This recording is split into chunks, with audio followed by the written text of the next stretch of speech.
welcome to Roundtable Live for April 1st, 2016. My name is Bear Taffy, joined by Rock Lee, Smile, Mathis Games, and Northern Lion. How's it going, guys? Hey, everybody. How you doing? Hello. Hi. Have you had... It's good. Good. Have you had any fantastic pranks befall you yet today? How have your pranks gone today, guys? It's just a prank-filled day. My big prank for today was to just be really excited about Rocket League. Yeah, I live in an isolated world where there's no one around me to do anything physical with, so I just sit quietly and wait for the day to end. Well, you gotta seek out the pranks in that case. Yeah. The pranks aren't gonna come to you. You gotta make the pranks happen. Yeah. Here's what bothers me about the modern day incantations of April Fool's Day. The modern day The incarnation. way that sentence has started is already just like on a modern day track. incantations. To be fair, some April Fools are incanted, and some can't even. True, but yes. April Fools traditionally ends at noon. Everybody wants to be April Fools, but people are waking up at 10, 11, 12, 1, and they're dropping their April Fools in the afternoon. That's not how it works. Everyone expects the pre-noon April Fool. If you're not willing to wake up early to do your April Fools, maybe it's not worth doing to begin with. And people were like, oh, time zones. We on the West Coast, bro. Pacific Ocean's over there. You hop over one more time zone, well, like 2 more time zones, you got Hawaii, and then one after that, you got Japan. I refuse to believe that it's all Hawaiians pulling April Fools right now. Japan's already over on April 2nd. There's no excuses. April Fool's Day is traditionally a Hawaiian holiday. Is that true? Yeah, spawned there, in fact. Well, that explains a lot. Yeah, damn Hawaiians. We had to blame them for something, right? They got the fucking tropical paradise down there. At least they're a scapegoat now. One day, I take solace in the fact that a mega volcano is going to reduce their entire civilization to ash. Wow, that seems a little much. That's like the only group of Japan people you after can that. say that about, right? Like they have it so well off. They need a little bit of shade thrown their way. They won't take offense to it. They don't even care. They're just Hey, I wouldn't take offense if I lived in Hawaii. I'd be on the beach right now, man. sipping Mai Tais. I'd be on the beach right now, mon. That's Listening wrong. to some Bob Marley. Today is Hanging out in April the Fool's capital Day. city of Kingston. Is it? This is about the joke. There is I get Jamaica confused with Hawaii. No, we're gonna talk about World Capitals quiz in the next episode, though. I don't think it's quite We're ready in for that. Hawaii, mon.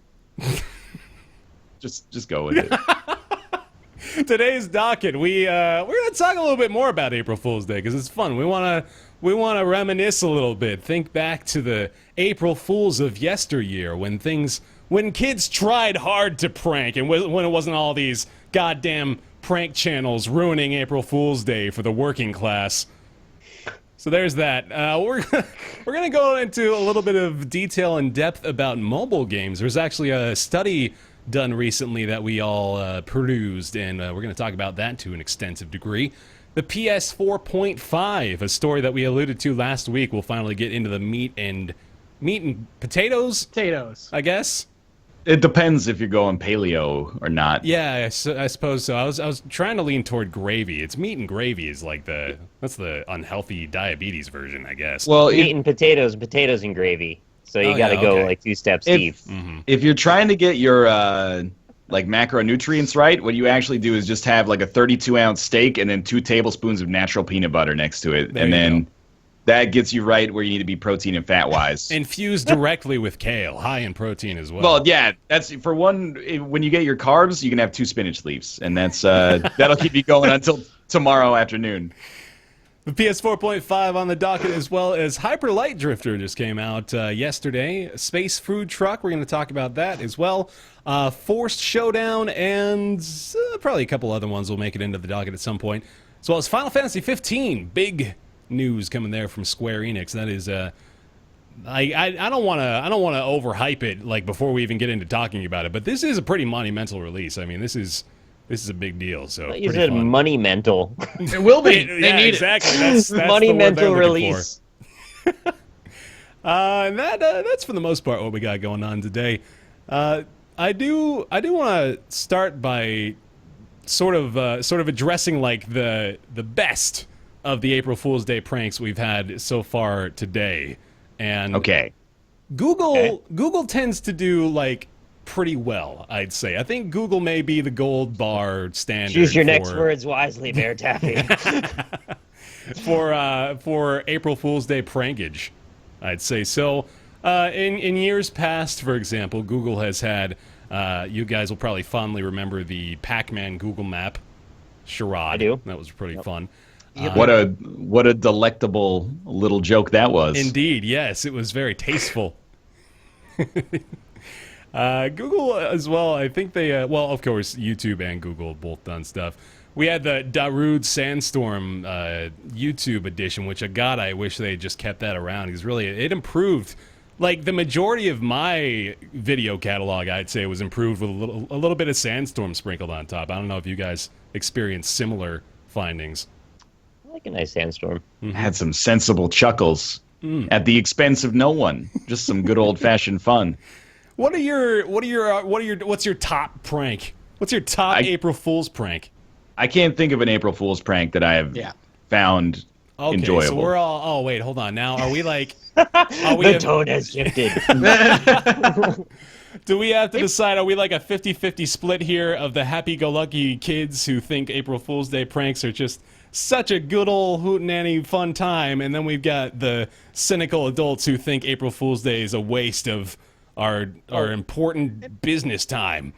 Can I frame it for you the way that I see it? Yes. So the big one that I think a lot of people are talking about is Snoopavision this year. Yeah, there we go. Which is YouTube has added a button on all YouTube videos that if you click it, brings you to another video that explains what Snoopavision is, and it is apparently a cross promotion with Snoop Dogg in the vein of trying to hype his new album up. Where if you click the button on, it's nothing against Snoop Dogg personally. No, that was the other point I was going to make. Is I don't know whether or not we can just give Snoop a pass, right? I mean, I don't know. This is a clearly monetized effort, and he's promoting something. But I think at this point, Snoop's done enough just cool shit to be like, yeah, you know what?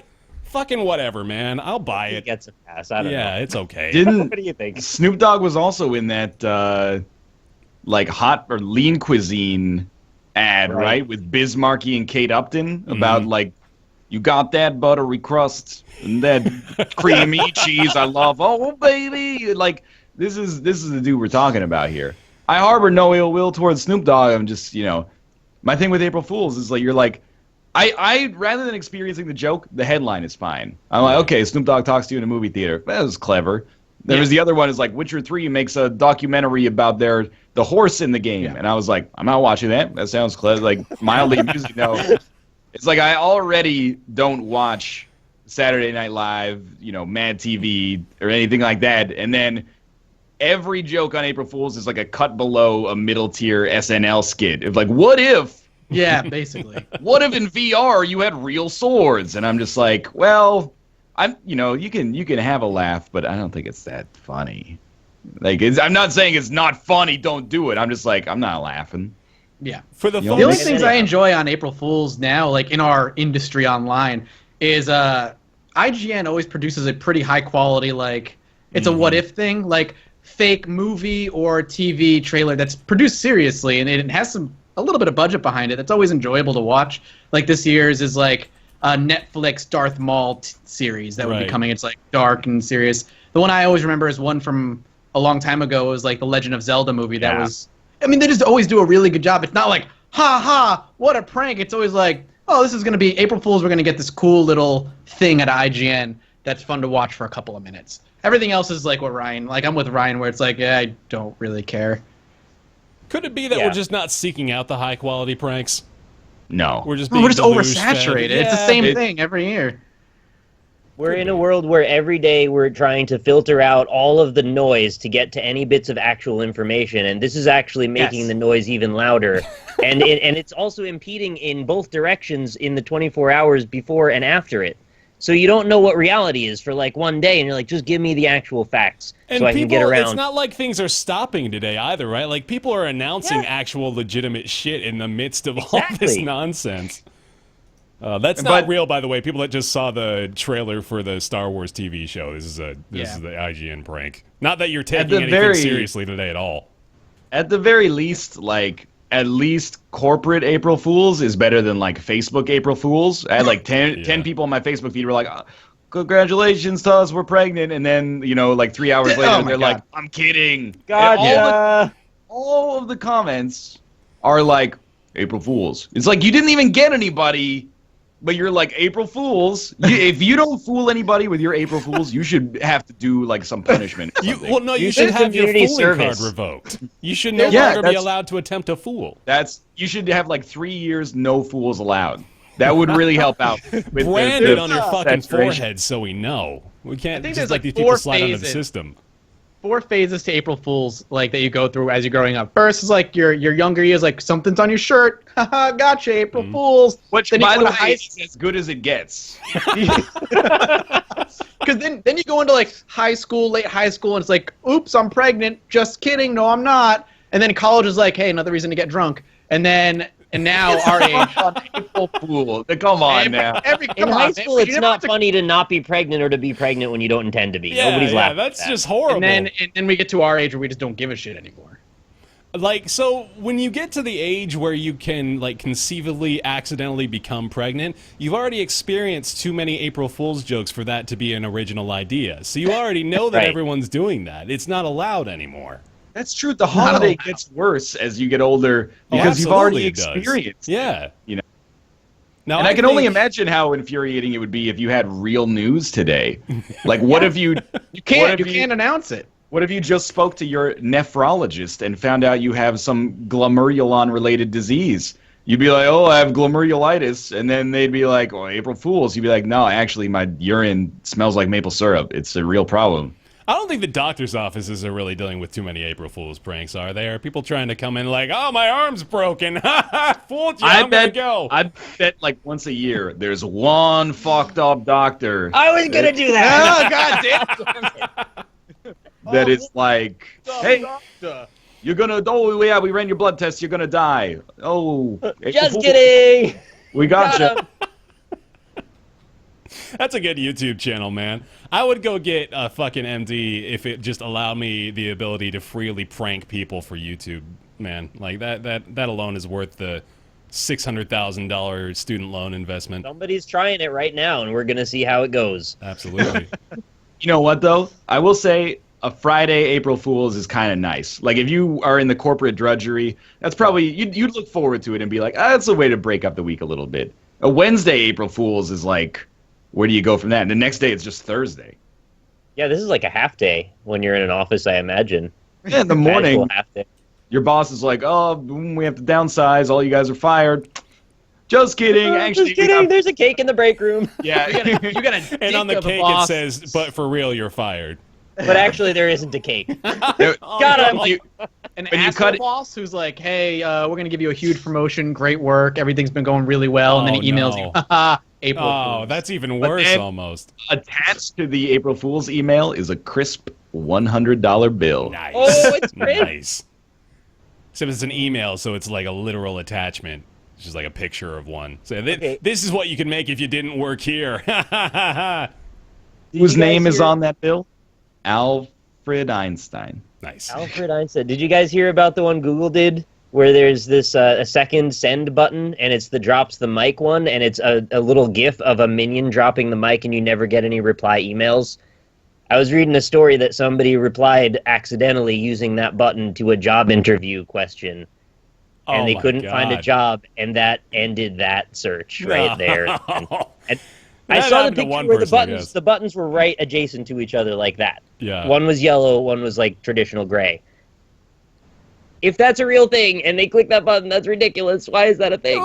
Okay, so now it requires us to put all of our work on hold for at least like the first 12 hours or so then, right? We don't want to even risk anything at this point. Well, if they you're might looking just, for a like, job on April Fool's, like, you get what you is pay that for. what we gotta be concerned about now? We like, If I'm you're trying to get unemployed for Frank, they're 3 trying to months. subvert our lives. If you're trying to get surgery on April Fool's, I mean, what do you expect? Of course he's gonna replace your limbs. What are you going to the doctor You on a booked it. holiday?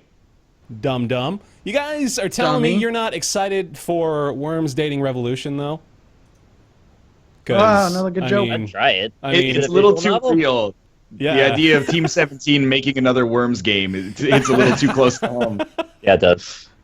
The worms are no stranger to war, but the time has come for them to take to the toughest battlefield of all. The battlefield. They could use that twice, man. They can use it for April Fools, and then they can do a one-day special event on Valentine's Day next year. Yeah, and they there can you make go. it a thing. We live in like- a post-hatoful boyfriend world where that is not even remotely the weirdest thing they could There have is come a up with. there is a tank dating simulator. So let's just not even. Well, like, You is gave that a birds prank to or a real tanks. one? That is real. That's been real. out for months. That's What? real. That's real. Yes. Dude, don't even like the dating sim like visual novel scene. If you can dream it, it's already been I built. yeah, there's like a Rule 34 for visual novel games, I guess, at I this mean, point. literally, yeah, there is. That's And incredible. yet somehow the Kickstarter for the Dragon dating simulator failed. How did It's that a work out? science-based dragon MMORPG, Mathis. I would love it. Give it to me now. Here at Game Publisher, we're known for genre X, but we wanted to break out of the box today. We're making a game in genre X to the -1. Or What? Blowing me April away. Fools. It's just a social experiment, bro. Now you talk about that noon cutoff. It's a pretty hard set cutoff, right? But that just makes those 3 p.m. and 5 p.m. jokes just that much more magical. Oh, they're so saucy. Because you never know. You're No, like, you're They're well, that the point- establishment. they I waited feel like until the people do use threshold that. hit. I Yeah. feel like they do go like, well, if we do it before noon, everyone's going to know it's a prank. But if we do it later, then the people are going to they're going to have their guards down. That's not how April Fool. Why not just do it 2 days earlier? You're going to look like you don't know what you're doing either way. The whole holiday is, it's very strange to me. Why That's does what. a holiday not constitute a 24-hour block? That's the question I don't understand. Well, I think it's because, back in the day, everyone's working at the fucking steel mill, and then they're like, well, the foundry's broken. April Fools, now that you've eaten lunch, get back to work. We're paying you $2.60 an hour to harness the nation's infrastructure here. So the noon rule is bullshit. I've never heard of it. It might be a regional thing, but too bad. I've never heard of it either, honestly. I've never heard it, of it? I've heard it in passing. It's never been imposed on me though. I've never had somebody be Well- like, "You can't fucking prank me now. It's 12:04." No, Get outta here. If it's afternoon, you are the April Fool. That's it. If you get fooled before Congrats, noon, you you're played the yourself. fool. Exactly. Well, A and lot people of- are saying, well, not everybody's in the same 24-hour block. Yeah, but we're on the West Coast, man. It's 3 p.m. here. There's like Done. 100. It's over. Exactly. There's 100,000 people in the world who can still April Fools. So if That's you're why you one, stop there. I think like they're 1 in 600 people on Earth. They're looking out for next year, man. They're already plotting. They're trying to figure out, all right, when is the safest time to inject this into their lives? Pre-noon, I guess. That's where you got to go. You guys aren't impressed though with how many games are just like games becoming other games. We've gone over that, but a lot of them are actually releasing these games after the fact too. World of Yeah, Warships, it for just seems example, like or terrible use of their time. yeah, like so. World of Warships, I guess, is actually going to be releasing a new game, World of War Trains. Like they announced that today, along with the video showcasing Wait. warships being played in a bathtub. Which was pretty They're great. making World of War Trains? I guess that's what No, I. wait no. a minute. Let's look at this story for context. How in the world? I know that War Thunder announced they were going to have like a naval mode, War and they're gaming actually Japan, adding. man. This is real. How would two trains ever engage in combat with one another? Joust. Adjacent track. Yeah, like are the tracks going into each other, or are they adjacent tracks, or So are you laying tracks into your enemy's base or something? Dude, I want to find out. They've got my interest now. Bear sold me on this. I am hook, line, and sinker for that.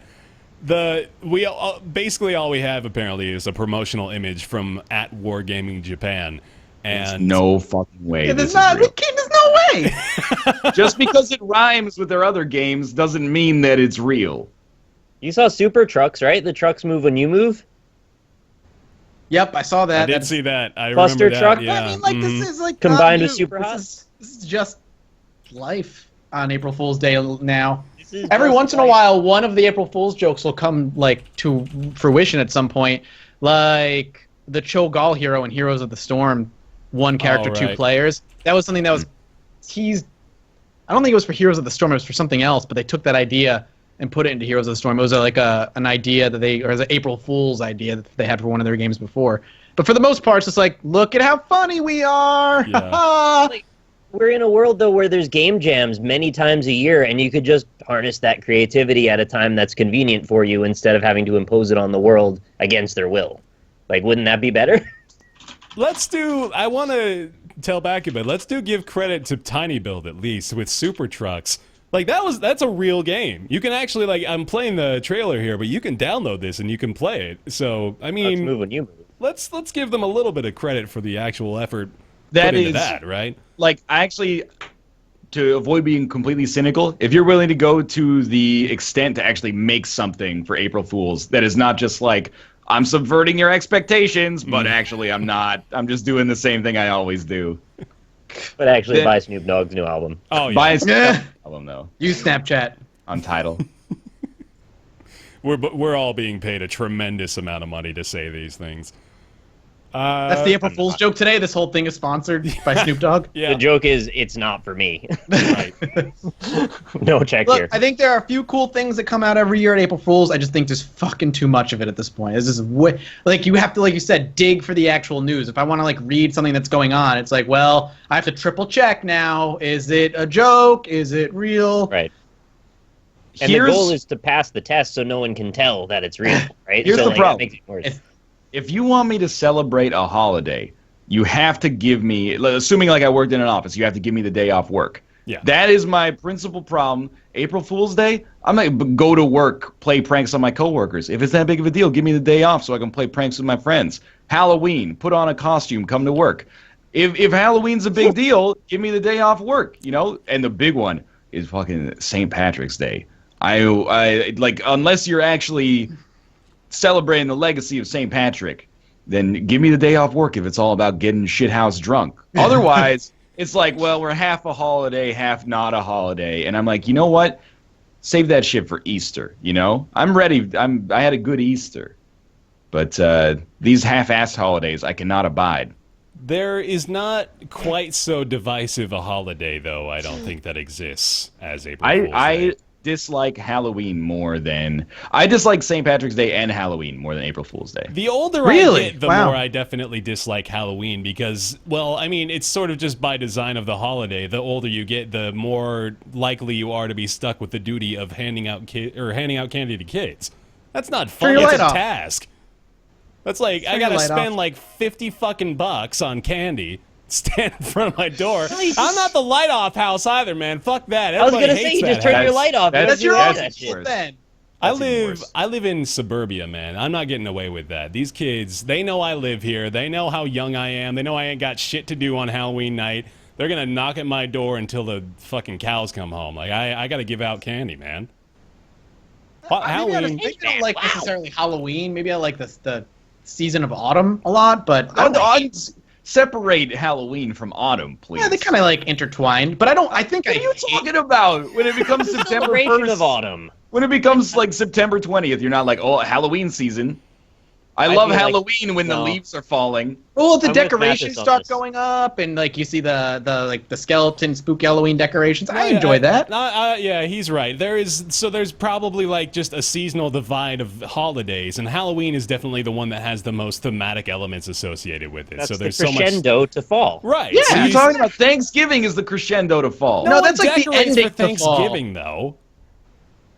Your There's a neighborhood difference is between an ending and a enhanced. crescendo. No, some songs crescendo at the end, and fall is one of those songs. But I can't believe that you guys think you live in an area where the ambiance is heightened by like shitty plastic skeletons and like pumpkins on doorsteps. Fuck.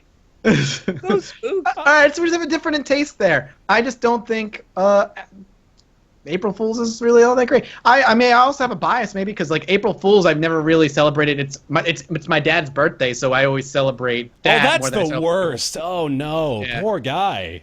Everybody go That's tweet tough. at Mathis' dad and say happy birthday. Yeah, definitely. No, like genuinely. You know, But that was like it was really funny until I was like 12.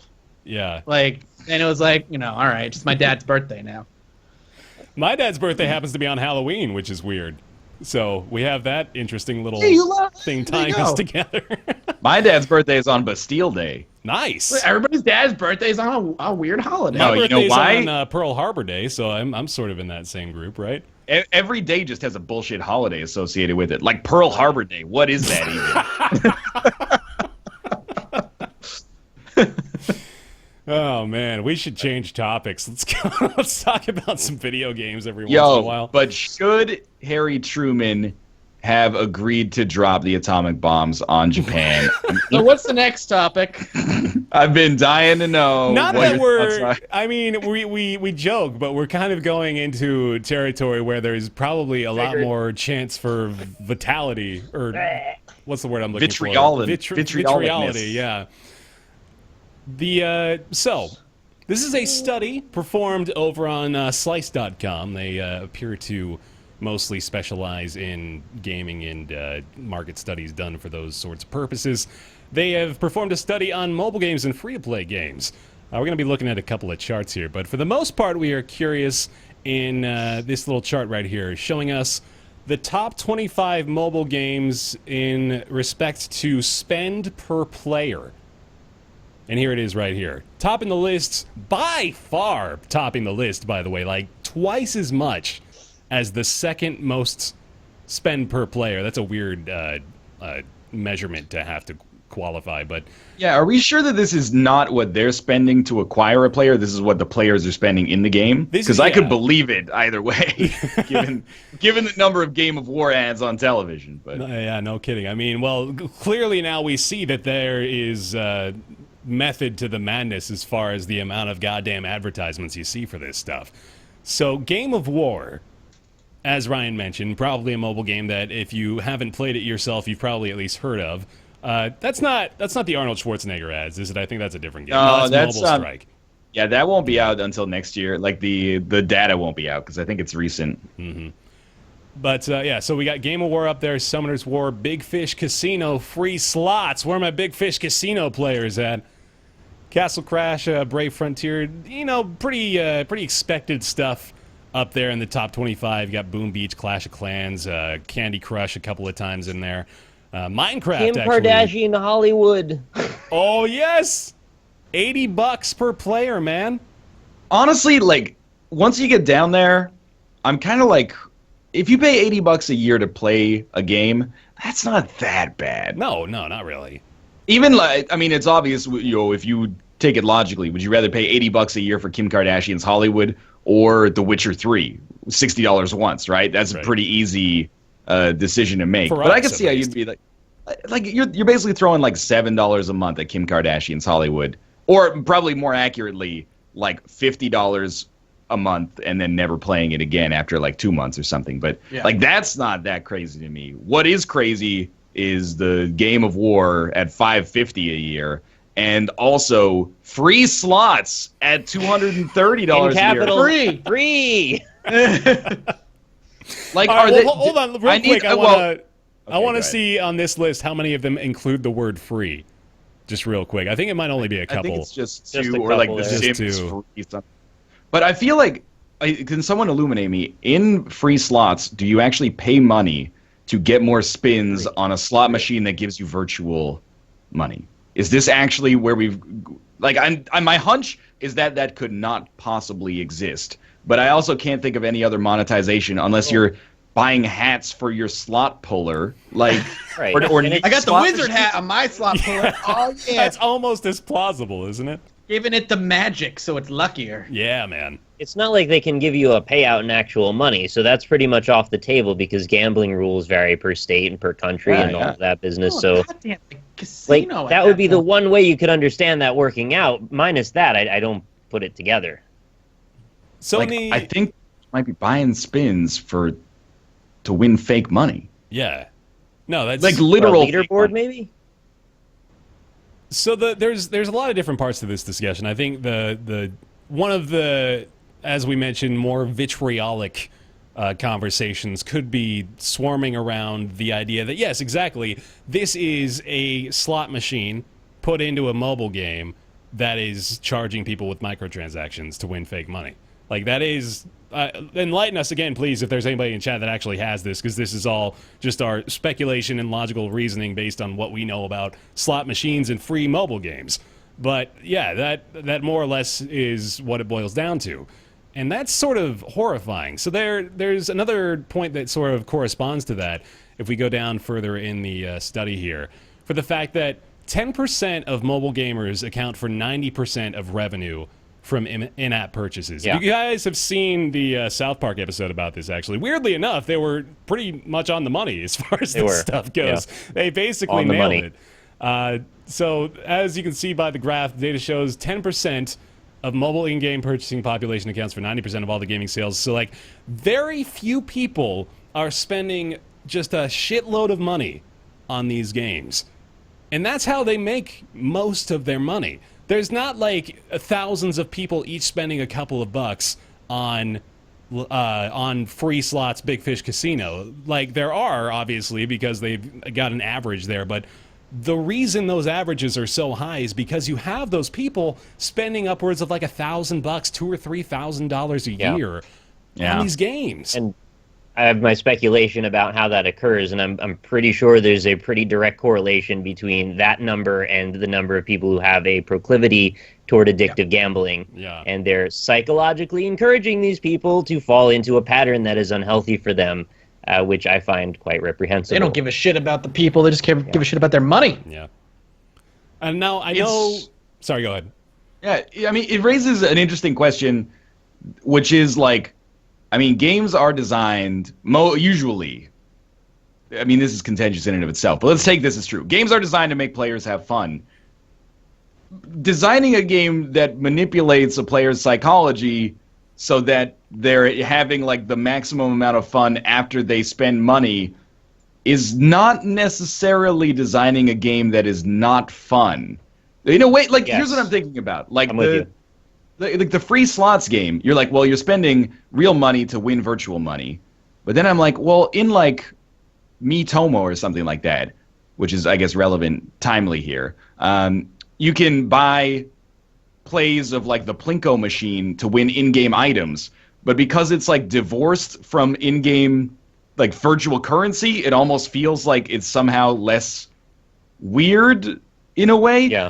I'm kind of getting out in the weeds here, but I guess what I'm trying to say is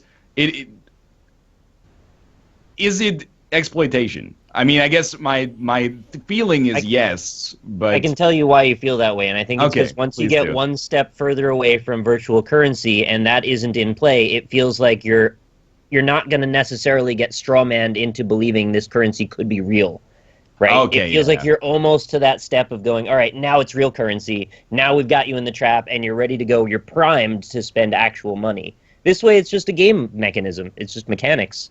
I feel like it's almost like trans fats or something like that. It is like, you know, oh, well, like, if it makes the food taste good, who cares? Like, if people like it. But then, you know, the government is like, people have no idea how to conceptualize how dangerous this is, and it just takes advantage of humans' natural desire to have this delicious thing in their mouth.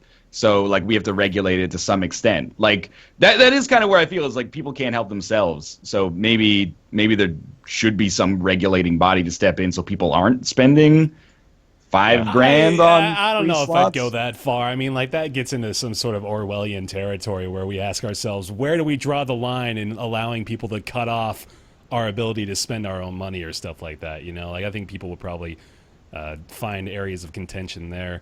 My first inclination is to point out the fact that, especially in the case of the game that's literally a slot machine, there's already the factors at play that are driving people to gamble and to spend money on slot machines in the first place, which is just the fact that it's this big, colorful, spinning wheel that is super easy to understand and to grasp. It's like the lowest possible entry point to what you would consider a game, right? This is minimal interaction, cool shit's happening in front of you, and then you get to reap the reward of the result. Like, this is just like bottom level, this is a game for you to play. And if you take that, and then there's like 4 other factors involved with this that make it so lucrative for the companies producing these games, where you've got it on a mobile app, it's on your phone, it's with you everywhere you go. Like, where do you not bring your phone? Think about that these days. Like, your phone's with you basically all the time.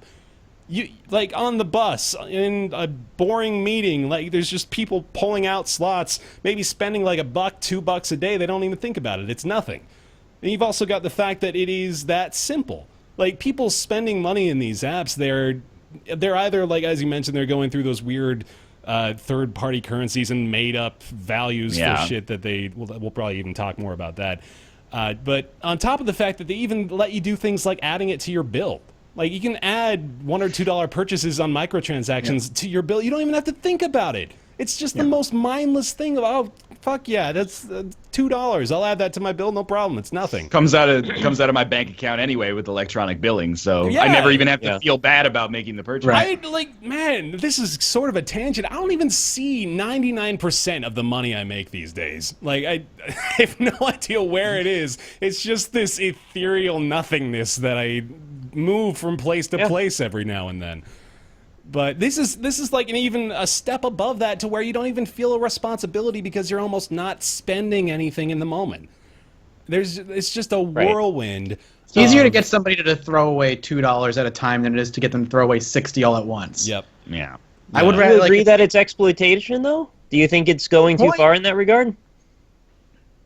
Well, I guess, guess but here's what I was trying to. I guess I think I have it more clarified.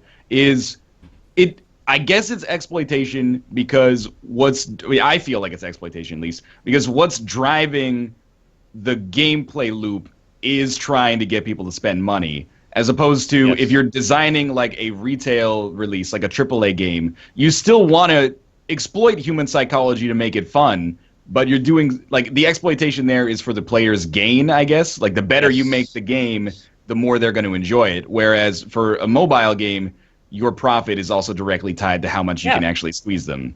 They're working against each other. In one way, they're using psychology to leverage the value you get for a game, and in the other direction, they're using psychology to actually reduce the value you're getting for that game. In a way. And there's also... I agree. It's exploitive. I think they could be doing plenty of things to try and work on that, even just to the element of, like, well, cigarette packs have warnings on them. Why can't the game pop up like Nintendo does every 15 minutes and say, hey, you're playing too much of this game? Or they can see your spending trends. That's You've the gone last over a threshold. Thing they want to do. No, absolutely You've gone over. not. You spent $100 on this game this month. Maybe you need some help. Maybe we can help put you in contact with someone who can help you with that. It doesn't mean Orwellian, like you can't play the game anymore. It just means maybe you need to think about it. I do understand Bear's point, though, because, like, if I really like the game, and if I've got the money for it, and I'm an adult who thinks that I'm making an informed decision, fuck you. I should be able to play it like as much as I want. Sure, you have a right, by all means. But it sounds, I don't know. It doesn't sound. It sounds like you're brainwashed, man. It sounds like you've been brainwashed by those Big Fish Casino free slots. I can stop slot spinning whenever I want, man. You don't know me. Exactly. So it's better. I don't go to the casinos anymore, man. I just play the games on my phone. It's different. It's just to be fair, that might be better, but like, it's like going from smoking cigarettes to vaping, right? I want to see like. Don't say that word, chat's I'm not allowed to. Vape Nation, where you at? I want to see like a 65-year-old retiree in diapers, just like defecating themselves playing Big Fish free slots. I can't close the app. This instant is hot right now. This instance, I should say. But that's a good ad. I would get a chuckle out of seeing that on April Fool's Day. From kids don't let their parents play free slots. Goodness, like, you know how when you got the kids that are like translating for the parents, right? Because they don't speak English that well. It's now the kids are more educated about the dangers of mobile gaming than their parents are. They're having to have interventions with their folks. Like, look, I know you want to keep playing Clash of Clans, but listen, this phone bill, it's getting ridiculous. I don't even pay it. You gotta knock this off. Chad actually raises a good point, and I talked about this with somebody else the other day. I can't remember who it was, but I was like, well, I mean, being addicted to gambling is terrible. That's soul-crushing, right? And a lot of families have been ruined that way. So don't take this as being pro-gambling. But at least with real slots... Oh, you know what? I equated it to Magic the Gathering. Because I was like, every time you buy a Magic the Gathering pack, statistically you're going to lose like $1.20.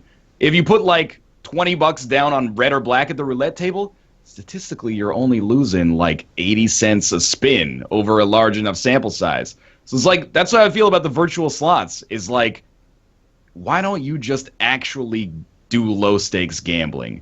Because you statistically will lose for sure, but you won't lose all of it, which is what you're actually losing when you play virtual slots. Yeah. You might as well Yeah. go to the casino, Yeah. get the real thing, and like lose $10 a day instead of losing $10 a day to get nothing. And that makes it even darker of an awful thing then, right? Like if they're not even offering anything in return. I think Exactly. if you- Potentially. So here's what I think a lot of this sort of comes down to, as far as like approaching someone who has spent, say, $550 on Game of War over the course of a year. So we have to assume a couple of things about that person. Is that A, they probably like the game pretty well, right? Like I imagine with how much they played it, they'd probably say, yeah, this is a pretty fun game. I like this. And that's part of it too, is that these games, the top 25 in here, while there are a few of them that sort of stand out as like, hey, we're literally just trying to suck as much money out of you as we possibly can. Mobile games, they are much more incentivized to keep the player around, I think, than our console and PC games, because there is the extra incentive in the mobile game industry of you can include like these little pop-up ads that will pop up every now and then when people are playing, and the longer people are playing, the more of those ads pop up and the more money you make. And that's how a lot of those free-to-play games actually make most of their money. Like Flappy Bird, for example, was probably making $50,000 a day, and a lot of that probably came from just like little ads and little pop-up ads that showed up in the software. So these games, I mean, they're not only designed to suck you dry, but they are also designed to keep you there for more. It's a double whammy. And they're doing it in a way that could have been mitigated, but they choose the greedier alternative because they can make more money directly. Yeah. If they were just showing ads, that's not going to eat into your pocket as much. Not all of them are. Mm-hmm. Like, I'm playing a game now. Like, I don't even want to... Like, I have no problem with mobile gaming in general. I think it's becoming better, in fact. I think there have been significant improvements made in the mobile game area. But it is still definitely worth being concerned, I think, about, like, the potential there is for people to totally lose everything almost. I mean, like, it's certainly possible to go broke on Game of War, just as possible as it is to go broke playing slot machines or gambling with your welfare check, like, people can make bad money decisions, and this is now just sort of another avenue for that to happen.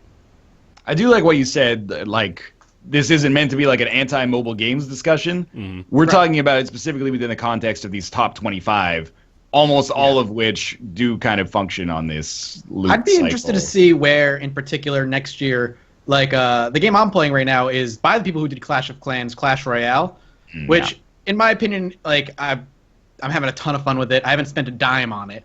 And it is a casual game made for, I think, gamers like us, because it's a tower defense MOBA-esque type of game where the matchmaking system matches you with people that are equal to your skill level. And a lot of the time, your skill level is determined by what cards you have and the upgrades you have available to them. And you could like skyrocket and spend like $100 and just be super powerful, but then you'll start playing people of that level. Luckily, I haven't spent any money, so I'm playing people that also really haven't spent any money. So it's that challenge is constant.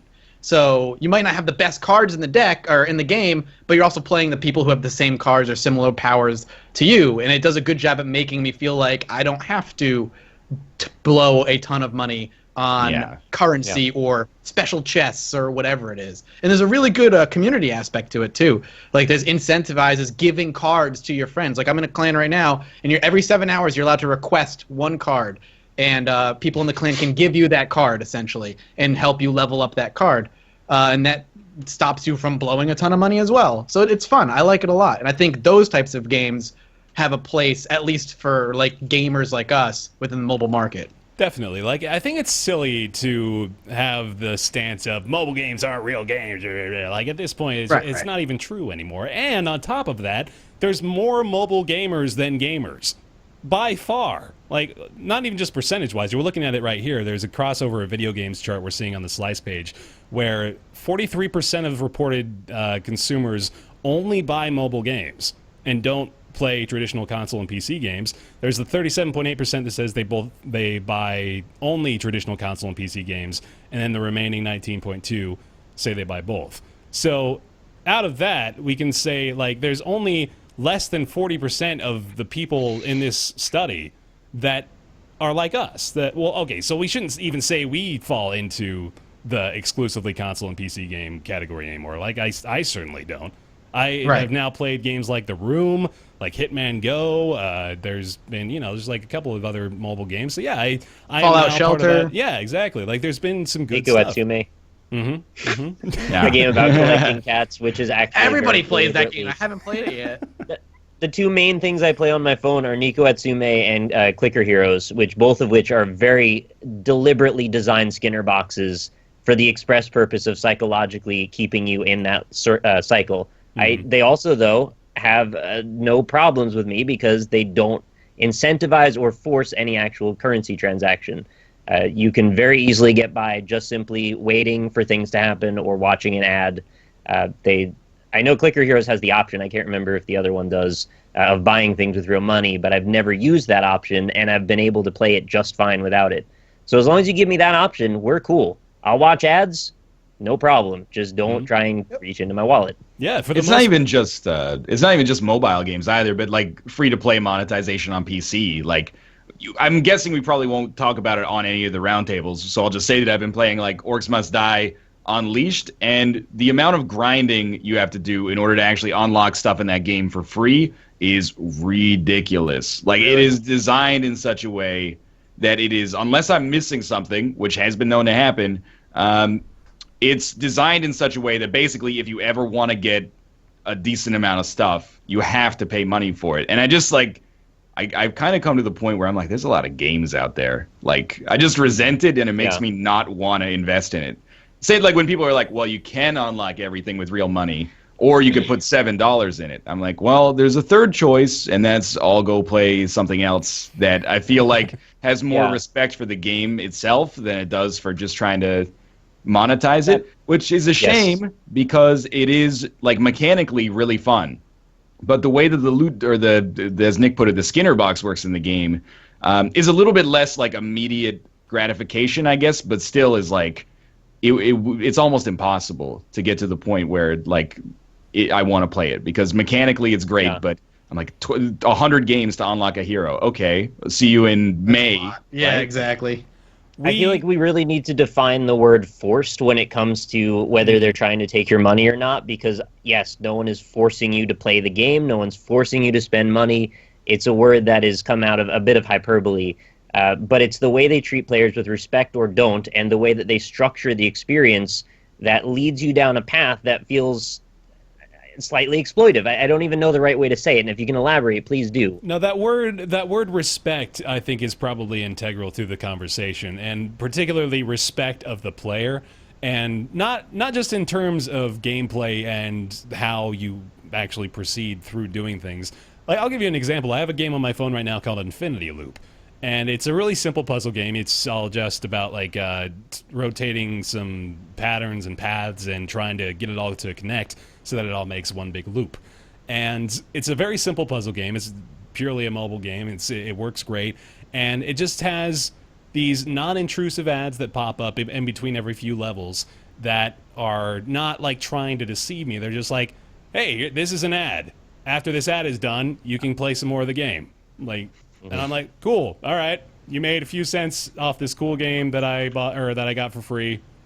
We're good. Like, that right there, I feel, is like the quintessentially pure and wonderful mobile developer and mobile player relationship. Like, that is quintessentially Symbiosis. Yes, Yeah. where we both benefit equally and we're all happy. But I think there's very clear instances that I've had, at least in mobile games that I've played, where I'm just like, you know what? These people just want my fucking money. They don't even want me playing the game, basically. They want me to funnel my dollar bills directly into my SD card slot. When they see the premise as how to get money out of a player before they even have an idea of what the game needs to be, I can feel that when I'm playing it.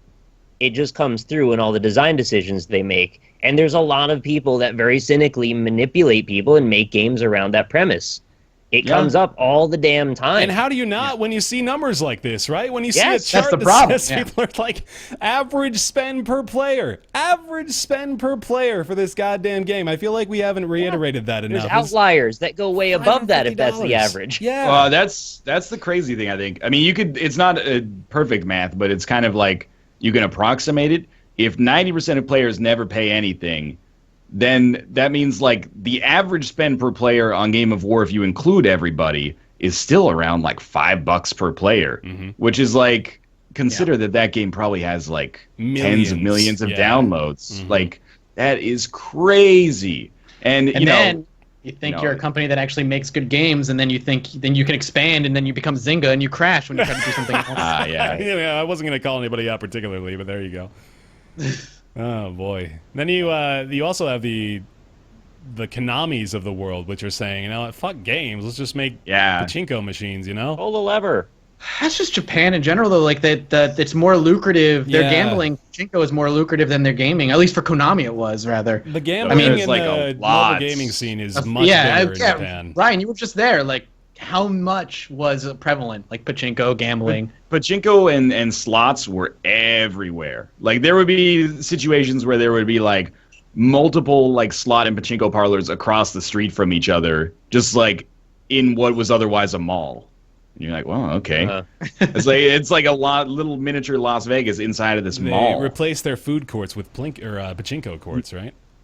That's true. And they've been buying their kids razor blades. Razor blades. Hearthstone is up here too. I mean, like, we got to look at that and consider whether or not that's worth. Dude, $60 a year for Hearthstone is a steal. If you're like the average person playing Hearthstone, agreed. There's nothing wrong with that. Ask the average Magic the Gathering player what they spend annually for a semi-similar experience. It's going to be like a factor of 10 higher than that. So yeah, definitely. I feel like that's reasonable. You were touching on this too, about the fact that we should look at the free-to-play landscape overall.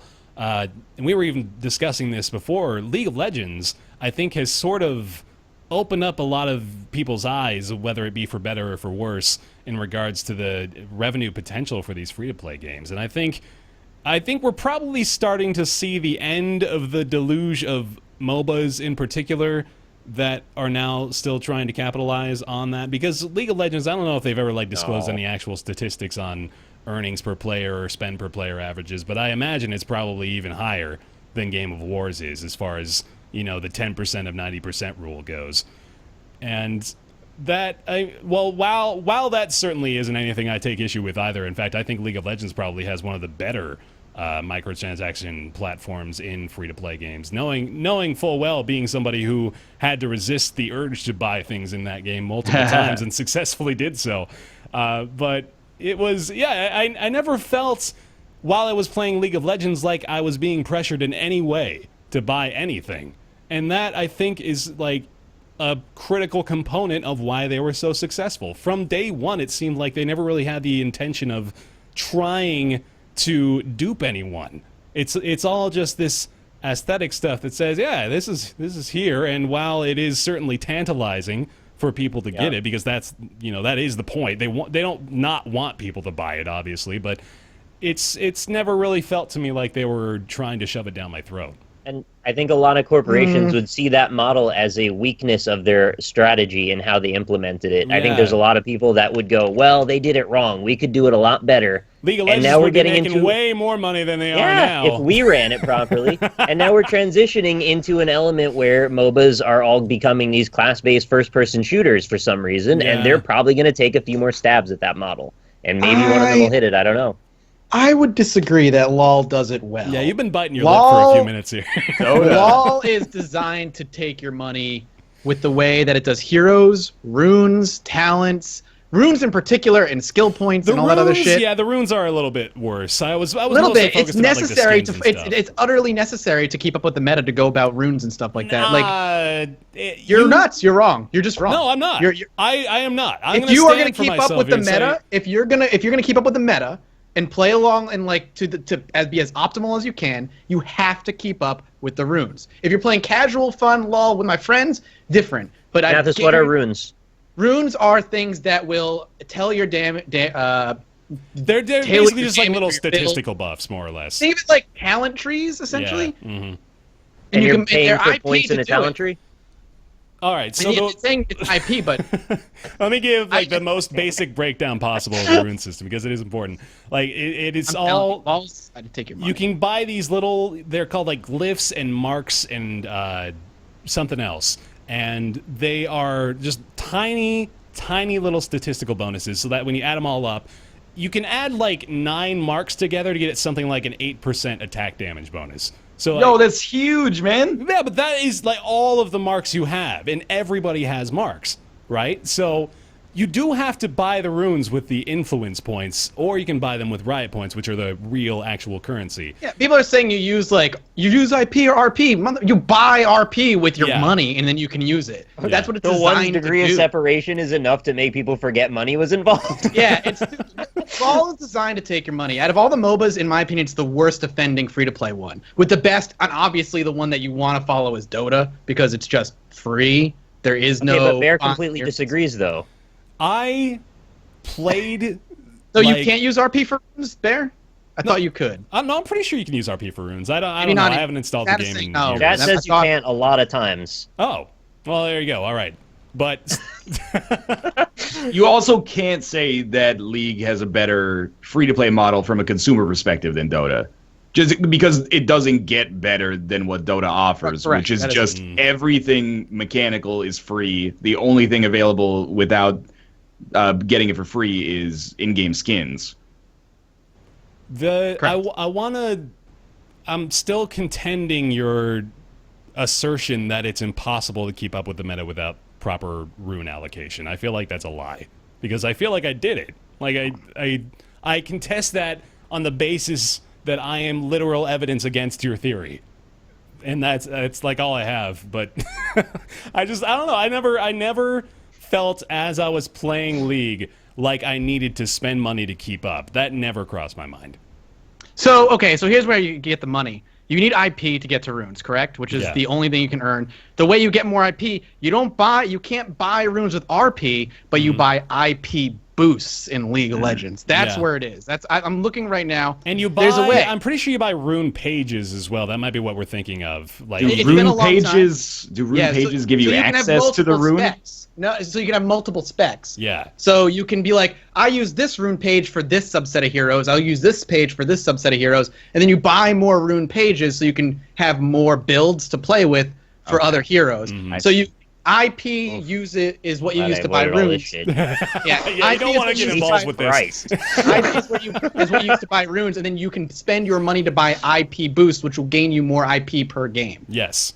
So it is designed it's designed to take your cash. It is, but not in an intrusive way. And I think that's like sort of the line we're trying to draw in the sand here, isn't it? The game strictly restricts heroes from you unless you play like 30 games and have enough IP But to buy a that's hero. progress. That's a progressive system that encourages you to just play the game without money being a factor. And I feel like that is where we can, just like sort of introduce a clause of acceptability, basically. Right? Or no? I think here's my line for it is like when it crosses over from being like a distraction to like a hobby. Like I feel like League is a hobby for people. Anytime, if you look on an annual basis, you're putting like hundreds or thousands of hours into something. Yeah. If you're spending $1,000 a year on League and you're playing it for 1,000 hours, that's a decent value proposition. That's like 20, 50-hour games 50 is easier to use for the math than 60, but you get what I mean. Yeah. That's only buying 50-hour games from a value per hour standpoint. Same, if you like are a drone pilot or something like that. If you spend like $4,000 on a drone, but it brings you joy, that's cool. The mobile thing, and I use mobile as a shorthand for kind of exploitative free-to-play mechanics, is like, well, I'm kind of bored and I'm taking a shit. I can spend like 50 cents per shit to be slightly less distracted and maybe like not think about something that's causing me sadness in my life right now. And then you're like, okay. And then at the end of the year, you're like, oh shit, I spent like $500 on this. Like You paid for therapy. yeah, exactly. You created Like- a kind of a convoluted, complex scenario there, but yeah. I mean, I guess it's more like, do you actually like free slots? I mean, I feel like if people played League and have put this much money in it, they're like, League is a great game. Oh, it's such a good game. I follow the meta. You know, I watch the esports streams and stuff like that. I play with my friends. It enhances my social bonds to some extent. I mean, I did flunk out of college as a result of it, but hey, you take the good with the bad. With free slots, we're like, well, what do you want to do? Play some free slots. Hey, why don't you drive so I can play free slots? Well, you know, you're driving, because if I drive, I can't play free slots, so they're going to give me shit, right? And I'm projecting a little bit here, like assuming the kind of demographic that plays free slots, but still, like, I feel like it's I'm gonna play free slots so I don't have to talk to you on this 9-hour road trip we're both on. yeah, exactly. I feel like I think League is when it comes to just if we're strictly talking hero purchasing. I think Smite hits the best middle ground, which is it's free to play, or you can pay a flat fee and get all the heroes. And that's it. You have everything. No, I Dota really is still like better. Dota is still Dota better, is but- perfect. Dota is the perfect MOBA, I think, as far as that model's concerned. I'm not talking about gameplay. Damn, man, you want That- Steam? that Put that on quote- You just the can't. That quote is on coming the out. front Yeah, page. yeah. God Tell her damn. Rob Great. said Yeah. that. No, Dota is like the perfect business model when it comes to MOBAs. I think Smite, for a free-to-play model, hits the ideal, like, you could pay per hero or flat fee, you get everything. Heroes of the Storm and LoL are the worst in that respect. LoL is a lot more worse because they have a lot more heroes, where Heroes of the Storm is still a smaller pool. But I wish League of Legends did give you, like, here, pay $60 and you have all the heroes. They have like hero packs. I don't know if that doesn't- helps at all. Doesn't. No. You know You what still helps gotta is pay not playing 100 any for of them. Moving on. Not every game, probably not any game, can be made in the same way as Dota, because Valve, Valve, yeah. Yeah. they're I don't want to say they're too big to fail, but they can use Dota as a way to be like, well, now you're also tied to our distribution platform where we get 30% of what you spend on everything. Yeah. So, like, for them, if Dota makes money, which I'm sure it probably does, then that's great. Maybe But a they don't little. they don't need to squeeze people.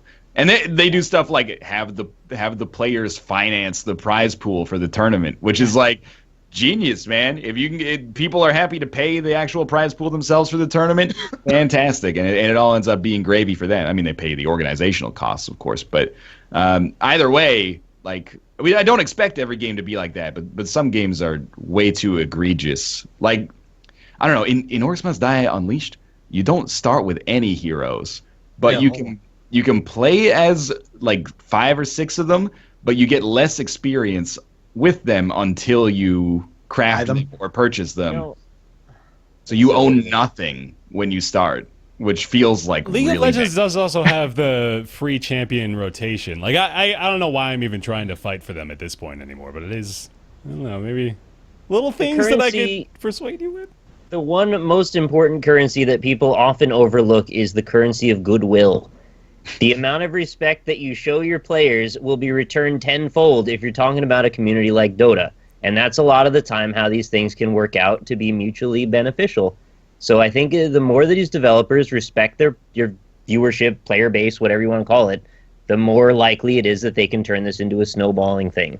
So that's the one thing that I want to see more of in the future when it comes to this sort of model. I understand it's not going to go away, but just try and be more respectful, and I think everyone can get along. But then again, when we see that like 18 of the top 25 earners in this category are probably like the worst offenders of everything we just described, is what we don't want to see in games like this. Yeah. They're probably going to listen to the numbers before they listen to us, right? I think it's just Yeah. like the natural... No, I know they are. I know. Yeah. I'm just saying, in a perfect world. I mean, if you're king, Like, why do you give a shit what we say? Or who makes the Clash games? It's their name. Supercell? Supercell, yeah, that's it. If you're Supercell, who cares? Like, you're making money hand over fist, and people like your games. So, we're quote unquote, this is what they would call us, core gamers. Their games are not necessarily meant to appeal to us first and foremost, but I'm not saying every game needs to be made in the style of The Witcher 3 or something like that, but I do think that it annoys me when otherwise good games seem to be undermined by the serotonin treadmill of like, well, I mean, let me put it this way. In Orcs Must Die Unleashed, it feels like it presupposes you're going to put 800 hours into it. It's like, well, you could get it. That's a bad assumption. Yeah. you could get everything you want for free. Like, if you really like the game, you'll get everything you want for free. But like, I would really like the game a lot more if I could start with like something that makes me feel like I have some momentum, or like if the game is so good, you're gonna put 800 hours into it. That's it. Like, well, like it kind of just supposes that because it exists, like, oh, if it's that good, don't you want to put like $7 in it? Well, I mean, I probably would feel okay with putting like $20 in it, and maybe you could just sell it for $20 and then give me everything, and I could do it that way. And we could stop having to do this. We're trying to rationalize your price model all the time and evaluate how much you're giving me for what I'm getting. Come on. I also feel like it's a huge dice roll. Like, really coming out with games is a huge dice roll to begin with, but then you, like, with a free-to-play game with a really aggressive microtransaction style, I feel like you're basically saying this is going to make no money or we're going to be filthy rich.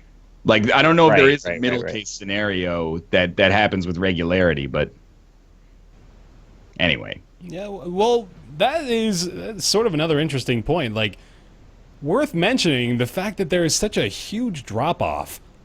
Or is that... Well, hold on. I'm curious now. They list, like... I wonder if they just included Minecraft at the end just for the sake of including Minecraft for comparison. Yeah. And the cost of that was, like... was the cost of the mobile game. Like, when it says, like, players spend $6 a year on Minecraft, that's, like, the cost of the Pocket Edition. Right. So then, well, if we're looking at it that way, man, so I counted, you guys can count maybe again just to verify, but I counted 25 total in this list, which means there's a huge drop-off between The Sims free play and then it goes down to Minecraft, which would insinuate that there isn't really that middle ground that you were alluding to. Like, it really could be go big or go home as far as this is concerned. Maybe there's only so many games that are actually making this level of money. That would almost be Minecraft. Scarier. You know what Minecraft is and where that sits in the echelons of income. So that tells a story, I think. And it does indeed. There's a lot of filthy fucking rich mobile game developers. That's the Minecraft's story thing is they make you buy it on 100 different platforms if you want to have it on everything. But they don't make you do it, but if you want it everywhere, you get it everywhere. And on like Xbox Live Arcade, you could buy a ton of skin packs that were all like a couple bucks each. Which is, again, it's not super invasive either, but they do have at least an idea about that. And maybe they'll ramp that shit up in the future. What's hilarious about this too, even though I think we should transition probably, is that 90% of players spend nothing, 10% of players buy what makes these numbers. Except for Minecraft, where literally every owner outside of piracy, I don't even know if that was counted here, is actually accounted for here. So I didn't think about that. It breaks the freaking curve. It's crazy. So you're like, okay, like, even though this is a paid product, it's already in the top 25 per user, which is hilarious. So effectively, if you wanted to put that number in context with the other ones, you would have it at like $60 per player. Yeah, now that you put it that way, geez. I mean, that even still, that's only going to be in like the top 24. Not even really pushing it up that much higher. Move it up a little bit, but... Man. All right, well, yeah, we should go ahead and transition off. That is...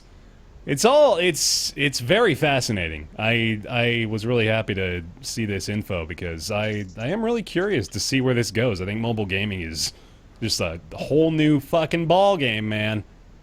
All right. Let's get back to the purity of console life, though.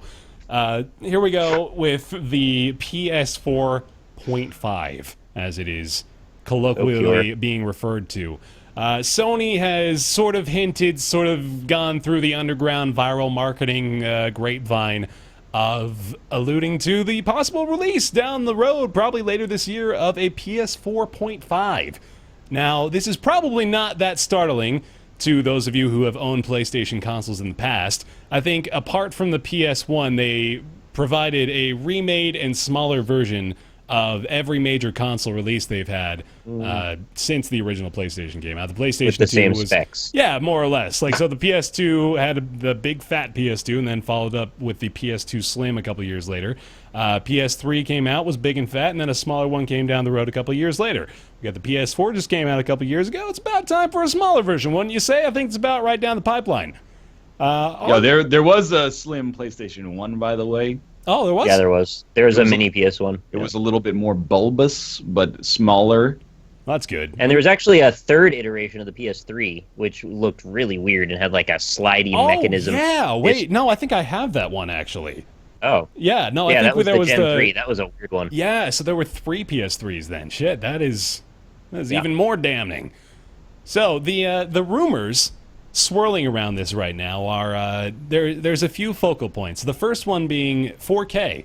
So they are looking to ideally have the PS4.5 play both games and Blu-rays in 4K resolution, which would be a massive step up, right? Like, goodness, that... I don't see how that's going to happen when PCs can barely do 4K. Exactly. I'm a little movies, skeptical sure. about that. I can see them doing movies, but games, there's just no fucking way. Unless it's just upscaling to 4K, maybe. They got like SLI 980 Ti's. Yeah, there's no way. There's no fucking way. Well, that they it's gonna do game say in 4K. that they are looking at CPU and a GPU that are like twice as powerful as the predecessors, which Even So at a mediocre twice. gaming PC. right. Even at twice as powerful, isn't it still not even quite enough for Well- 4K? Because like top-end PC can't do 4K reliably at 60 FPS. If you have, Or maybe they're not targeting 60. If you have 2 NVIDIA 440 cards in your system, then that basically equates to an NVIDIA 880, right? More or less, that's how the math works out. That's a joke. Are they I don't think that's upscaling? actually Okay, how I it works. That's what I said. That's what I just said like a little while ago. I'm like, the only thing I could think of is they upscale to 4K, maybe, Yeah, but They're- It's going to be 1080p, but with 4K under it, if Right. that makes sense. right.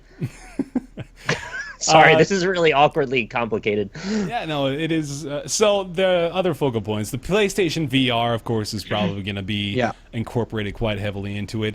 And yeah, I think it's mostly hardware stuff at this point. I'm not even necessarily concerned about the specs. I'm more want to know, like, do you guys feel this is sort of a bad thing that PlayStation keeps doing? That's sort of my personal take on it. And then also B, like, what would you be looking for in a PS4.5 that would make you think, this might be worth the upgrade? Why do you think it's a bad thing? Why do I think it's a bad thing? I don't like the pattern they've established. They sort of have like an Apple approach to their console launches, it seems, where they keep taking what they've got and just making it smaller and a little better. And I stopped buying into that a long time ago. I stopped buying into like the annual cyclical purchases of new technology, and I kind of feel like I've just been duped a few times by PlayStation, because while I generally have enjoyed my console purchases from them, I don't like that they are continually reiterating this. Not to mention the fact that this all, I alluded to this earlier, but it all sort of seems like bullshit underground marketing. Like, this is almost obviously inserted and then made to appear as though it's like this viral release that they're refusing to comment on. I doubt very heavily that this wasn't meant to be revealed and speculated on around this time. I'm pretty cynical about it. I don't understand, if this is the case, why they would do this now and not simply wait 2 years and just say, hey, let's do the VR thing super right. Let's go hard on VR. And let's just call it PlayStation 5 or whatever else name they want to. And just say, hey, look, it's double as powerful. And also we nailed the resolution. And also VR's a thing now. And then we get all the best of all worlds. And you get a new game console, and it gets the benefit of the added marketing push of it being the next console. Instead, they're sort of shooting themselves in the foot and saying, well, we kind of have this half-cocked thing that we're not sure exactly what the benefits are going to be, but it's like a half update to a thing that specs-wise might not really be possible, and also it'll probably be expensive, and also you might have just bought VR, which comes with an extra box, which now you wouldn't need. So it's like they're kind of screwing everybody in all directions then. Doesn't that seem really odd? Yeah, like a missed opportunity? It seems weird. Do you feel they would maybe benefit better from? Well, do you feel like they should address this now? First of all, like, is it better to just let it float around? I would like them to come out with specifics. I want to know what is the 4.5 going to be capable of. I don't have a problem with consoles remaking their console smaller, really. That doesn't bother me because I'm not going to rebuy it. If it does what my console already does, who cares if they're trying to just entice people who might not have the console already with a smaller, slimmer version? That doesn't bother me so much. And if it's just going to be the PlayStation 4 with the VR capabilities built into the system, that makes sense too. I'm totally down for them doing that. If it's going to be basically the PlayStation 5, which some people are speculating is what they're going to end up doing with it, then fucking just come out and say it at this point, because all this speculation isn't doing them any favors. I don't really have problems with re-releases. Like, the only one I had it wasn't even a major problem, was with the 360 Pro or Elite, because the old 360s were breaking like constantly because of Red Ring of Death. So it was an improvement in that it was built better, and it should have been like that from the start. Right. But just re-releases with smaller consoles don't really bother me. I agree with Mathis. Yeah. I kind of like could not care less, I guess.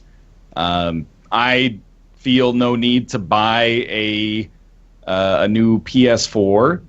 My first Xbox 360 was the thick white one, and it broke, and then I got an Elite bundle, and I was like, the Elite is a much better console. Like, I was glad it existed. But if I had been able to use my original Xbox 360 for longer, I would have just kept it up. So, like, the existence of a PS 4.5 doesn't really affect me unless they start making stuff PS 4.5 exclusive, which, I mean, maybe it could be like a Nintendo 64, like the RAM upgrade, the expansion pack. Yeah, where you like. Yeah, I remember that. Yeah. That was a bummer. Like when you buy Perfect Dark and then you're like, oh, I can only play against bots until I get the expansion pack upgrade. But for now, I don't really care, I guess, until it becomes relevant for me. Right. It's also like the new 3DS, right? I mean, there's like 4 games that take advantage of the fact that they upgraded the hardware in that, which just sort of splinters the user base and makes it really confusing for people marketing-wise to know what they need to buy to get what. And that's why I feel like it's an especially bad marketing decision if they're going to go that way, unless they make a really obvious set of reasons to want to buy this thing. Well, would it be the PlayStation 4.5, or would they come out and just be like, this is the new PS4? I guess is where I would. I don't know what that means. Well, I mean, like when you say PS2, for me, I don't think of like the second model or the first model. I just think of the console itself as like an abstraction. Like when you said Xbox 360, 9 times out of 10, I picture the original white model. But then Mathis mentioned the Elite, and I was like, oh right, that existed, but there wasn't really that much benefit to having, or there was some, I forget, it was like much larger hard drive space and like faster load times or something. But yeah, it was like like incrementally better, but generally it wasn't gonna. It would like the graphics were not gonna be better or anything like that. It was an iPhone upgrade. Well, There's But a is it difference like- between a form factor upgrade and an actual hardware architecture upgrade, and they need to make it very clear which one of those two things it is. Exactly. And that's what they're trying to do. If it's an actual hardware upgrade, it means our PS4s are obsolete. Not obsolete necessarily. We're gonna start seeing games that are gonna be exclusive to the PlayStation 4.5 if that's the case. We never saw that for the 360 with the Elite, and the Elite was a Well, we're hardware upgrade. hypothesizing that like we're looking at something that is architecturally and structurally different than the PS4, right? That's what we're arguing here. Yes. So Form factor, like the whole generation of the 360 was one set of form factors that changed, but it was still the same architecture. If we're talking about an ascension to the next hierarchical upgrade of the PS4, is not the PS4 anymore. That's all we're trying to differentiate. If it's gonna be like the new 3DS, essentially, I guarantee we'll see, much like the new 3DS, a few games that are going to be 4.5 exclusive, if the hardware is drastically different between the two. So let me like sort of play the role of plebeian here. When we're looking at, and I'm not insulting anybody because this is actually a question I have.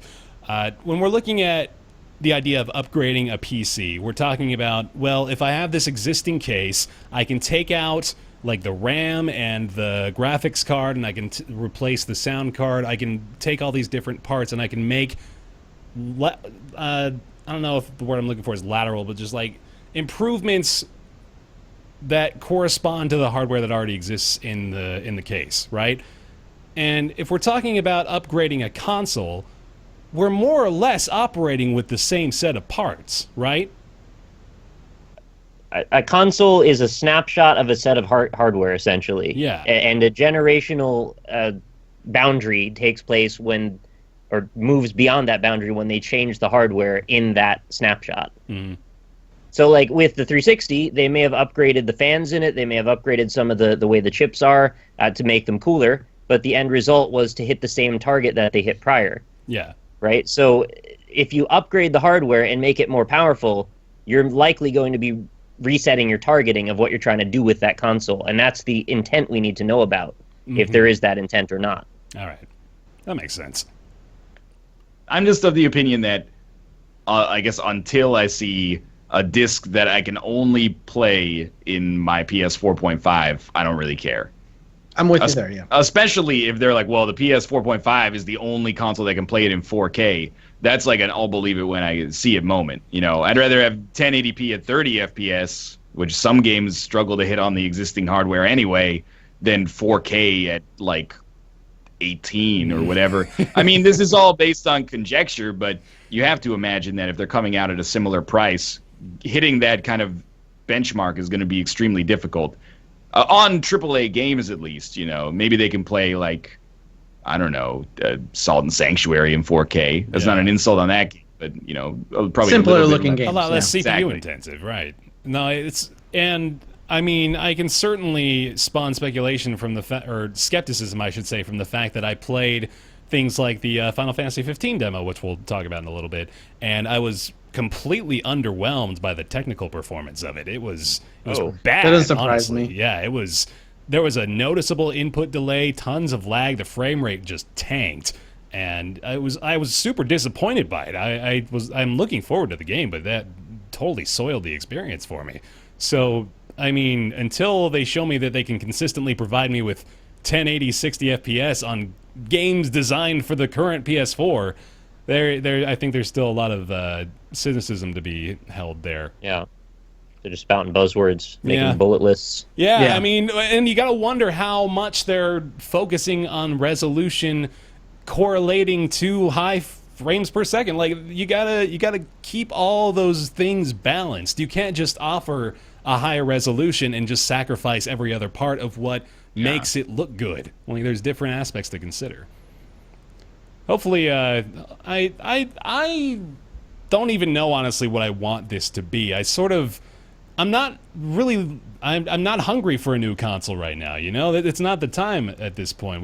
We just went through another iteration of major entries for all three players. So and we're getting one again from Nintendo. Yeah, you know? exactly. So well, the PlayStation still has the one argument against it that is objective is obviously that a PC can be more powerful fairly easily, like not at an enormous barrier to entry, which is not to say that consoles don't have their place. However, the other problem is that it still has a software issue where there's just not enough for a lot of people to feel like it's worth the buy-in price.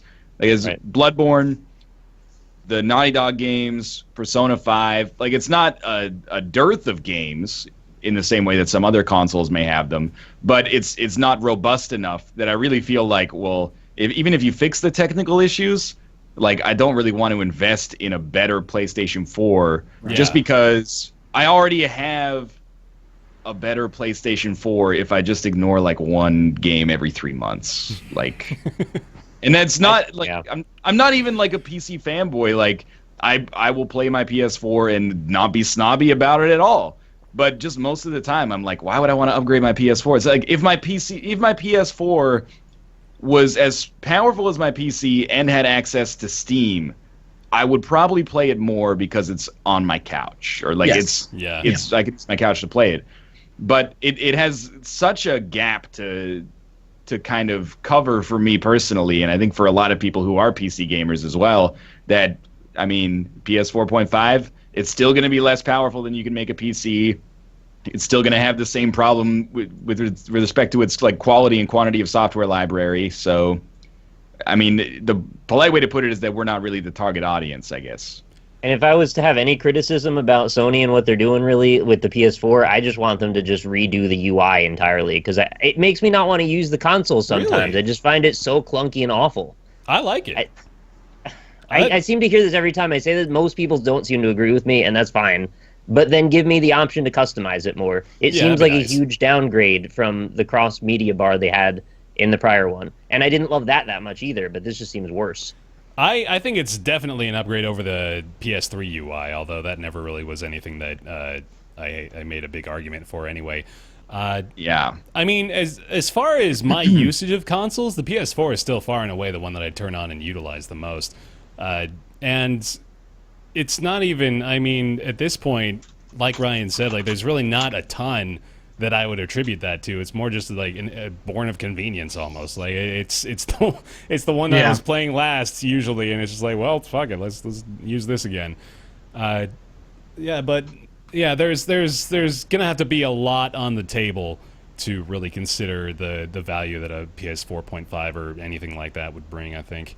And there's just not, even if we're speculating, there's really not a lot that would, I mean, if it gave me a blowjob while I was playing Final Fantasy 15, I mean, maybe I'd consider it then, but then I've got like the whole marital issue to dance around, and there's a bunch of paperwork there, I'm sure. But still, it's probably, I think, a little ways away from being in our interest. Yeah, that's, again, though, as Ryan mentioned, we're probably not the target audience.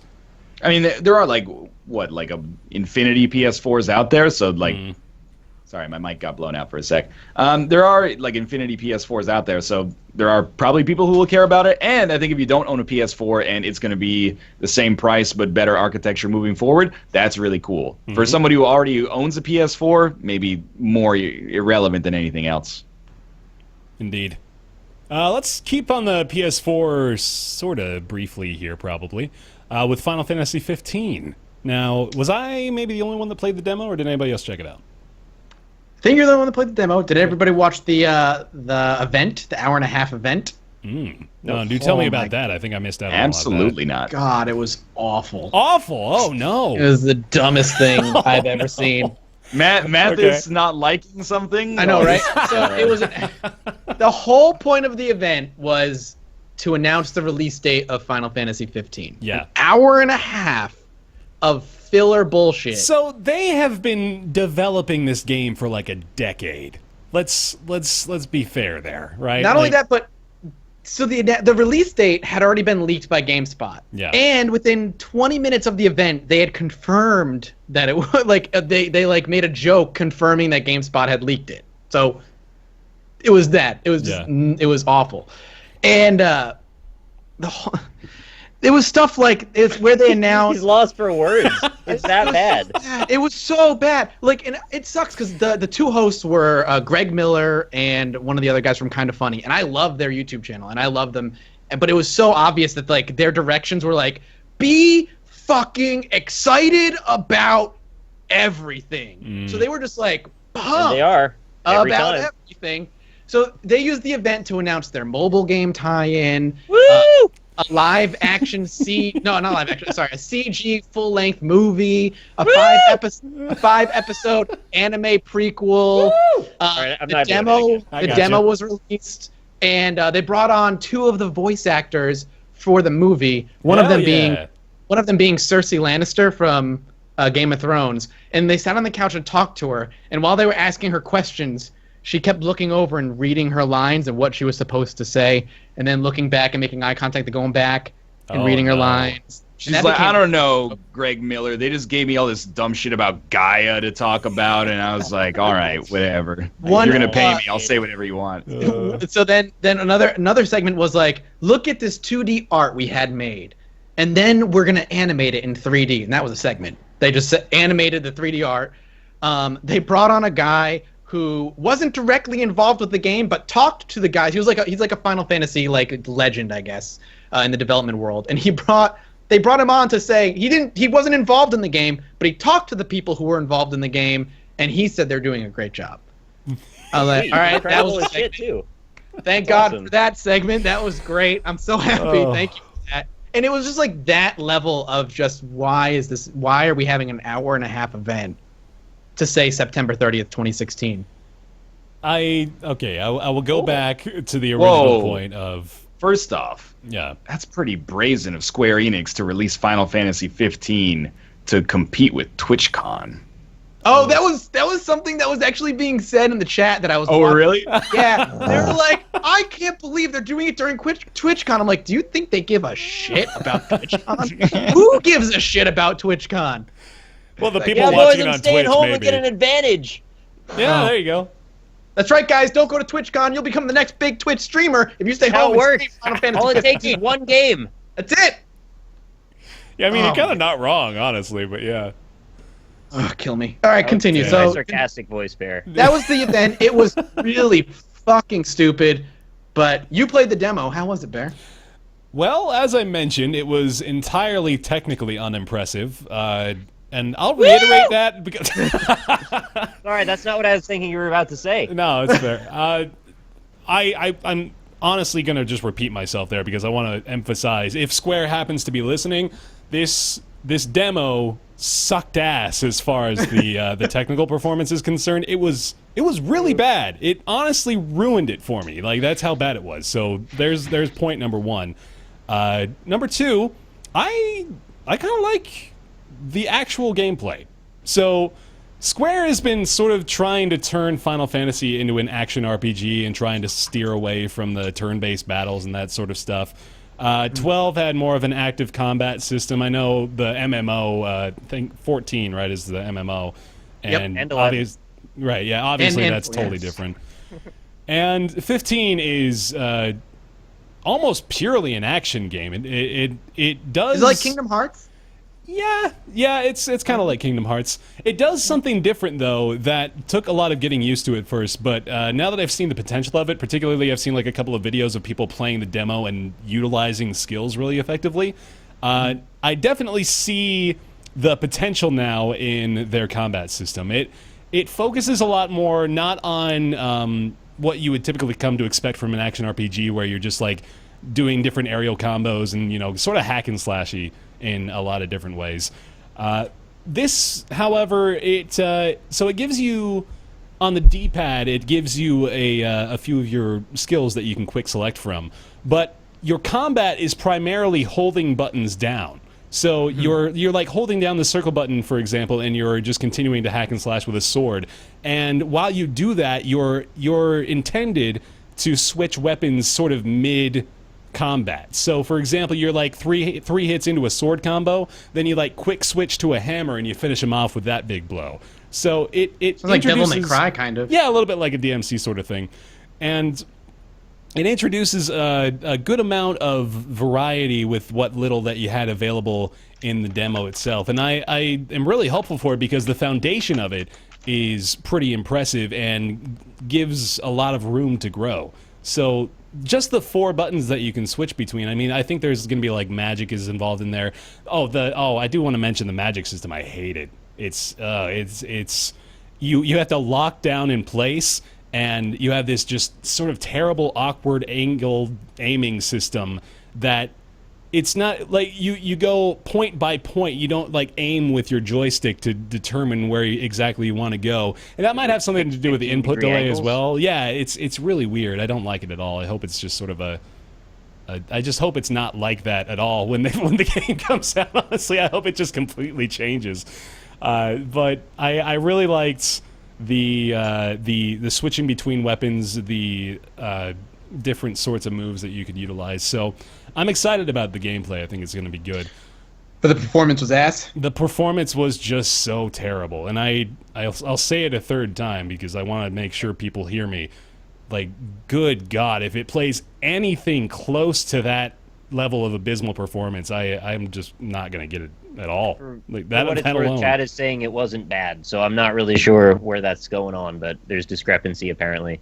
As far as the technical The performance? performance, yeah, they're saying they had not the same issues you did. Okay, so I've read a few people saying that they've been fine and a few people saying that it's been pretty bad. So I will see that maybe it was my particular experience that was so awful. But You gotta hit the turbo button on the PS4, man. I suppose, yeah. You know, You these didn't are, put in that expansion pack in the front. it's until I see this opinion validated by at least a few people online that I start to think to myself, maybe I I'm not doing the whole playing a console correctly. Like, did I not plug it into the correct HDMI port? I don't know what I'm supposed to do to optimize my console gaming experience, but I'm not doing it, I guess.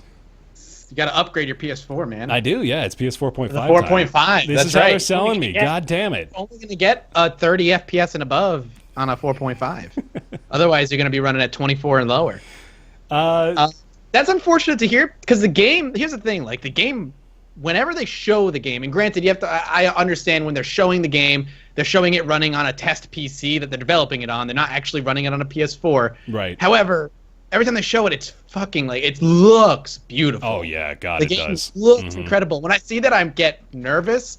Because it's an open world, and I'm like, I don't know if the console's going to be able to handle it. No, like that's really what it is. I'm worried that the game isn't going to be able to. The console isn't going to be able to handle. Like Uncharted can handle what it does because it's a narrow. Like they designed the game for you to see these set pieces happen in front of you, and they optimize it for that. Right. When you go into an open world, it's much more under the player's control. If you have a lot more stuff on screen that maybe they weren't planning or whatever, you're going to see performance dips. Like, and seeing that scares me as like for it being console. And I wish they announced that it was coming to PC too, because I'd be like, all right, well, I know I'll get on PC. My computer can handle it. But the PS4, I'm like, God, that looks beautiful. That scares me because I don't know how it's going to. Just watching it now, man. Like, and Ryan, you laugh, but like, think about back when we were watching the Star Wars Battlefront trailer last year's E3, and like, we were looking at this beautiful game, and we're saying, No, this I was isn't even just- going to come fucking close. I felt bad when I laughed, but I just had such a visceral image of Mathis getting actually physically scared watching the Final Fantasy 15 trailer. Yeah. Being like, this is God, scary. No. I'm so the wrong person for this discussion, because if Final Fantasy 15 came out, fulfilled all its promises, and got like 10 out of 10 from every outlet, I would probably still not play it. Like, I can't see myself playing it in literally the most optimistic of situations.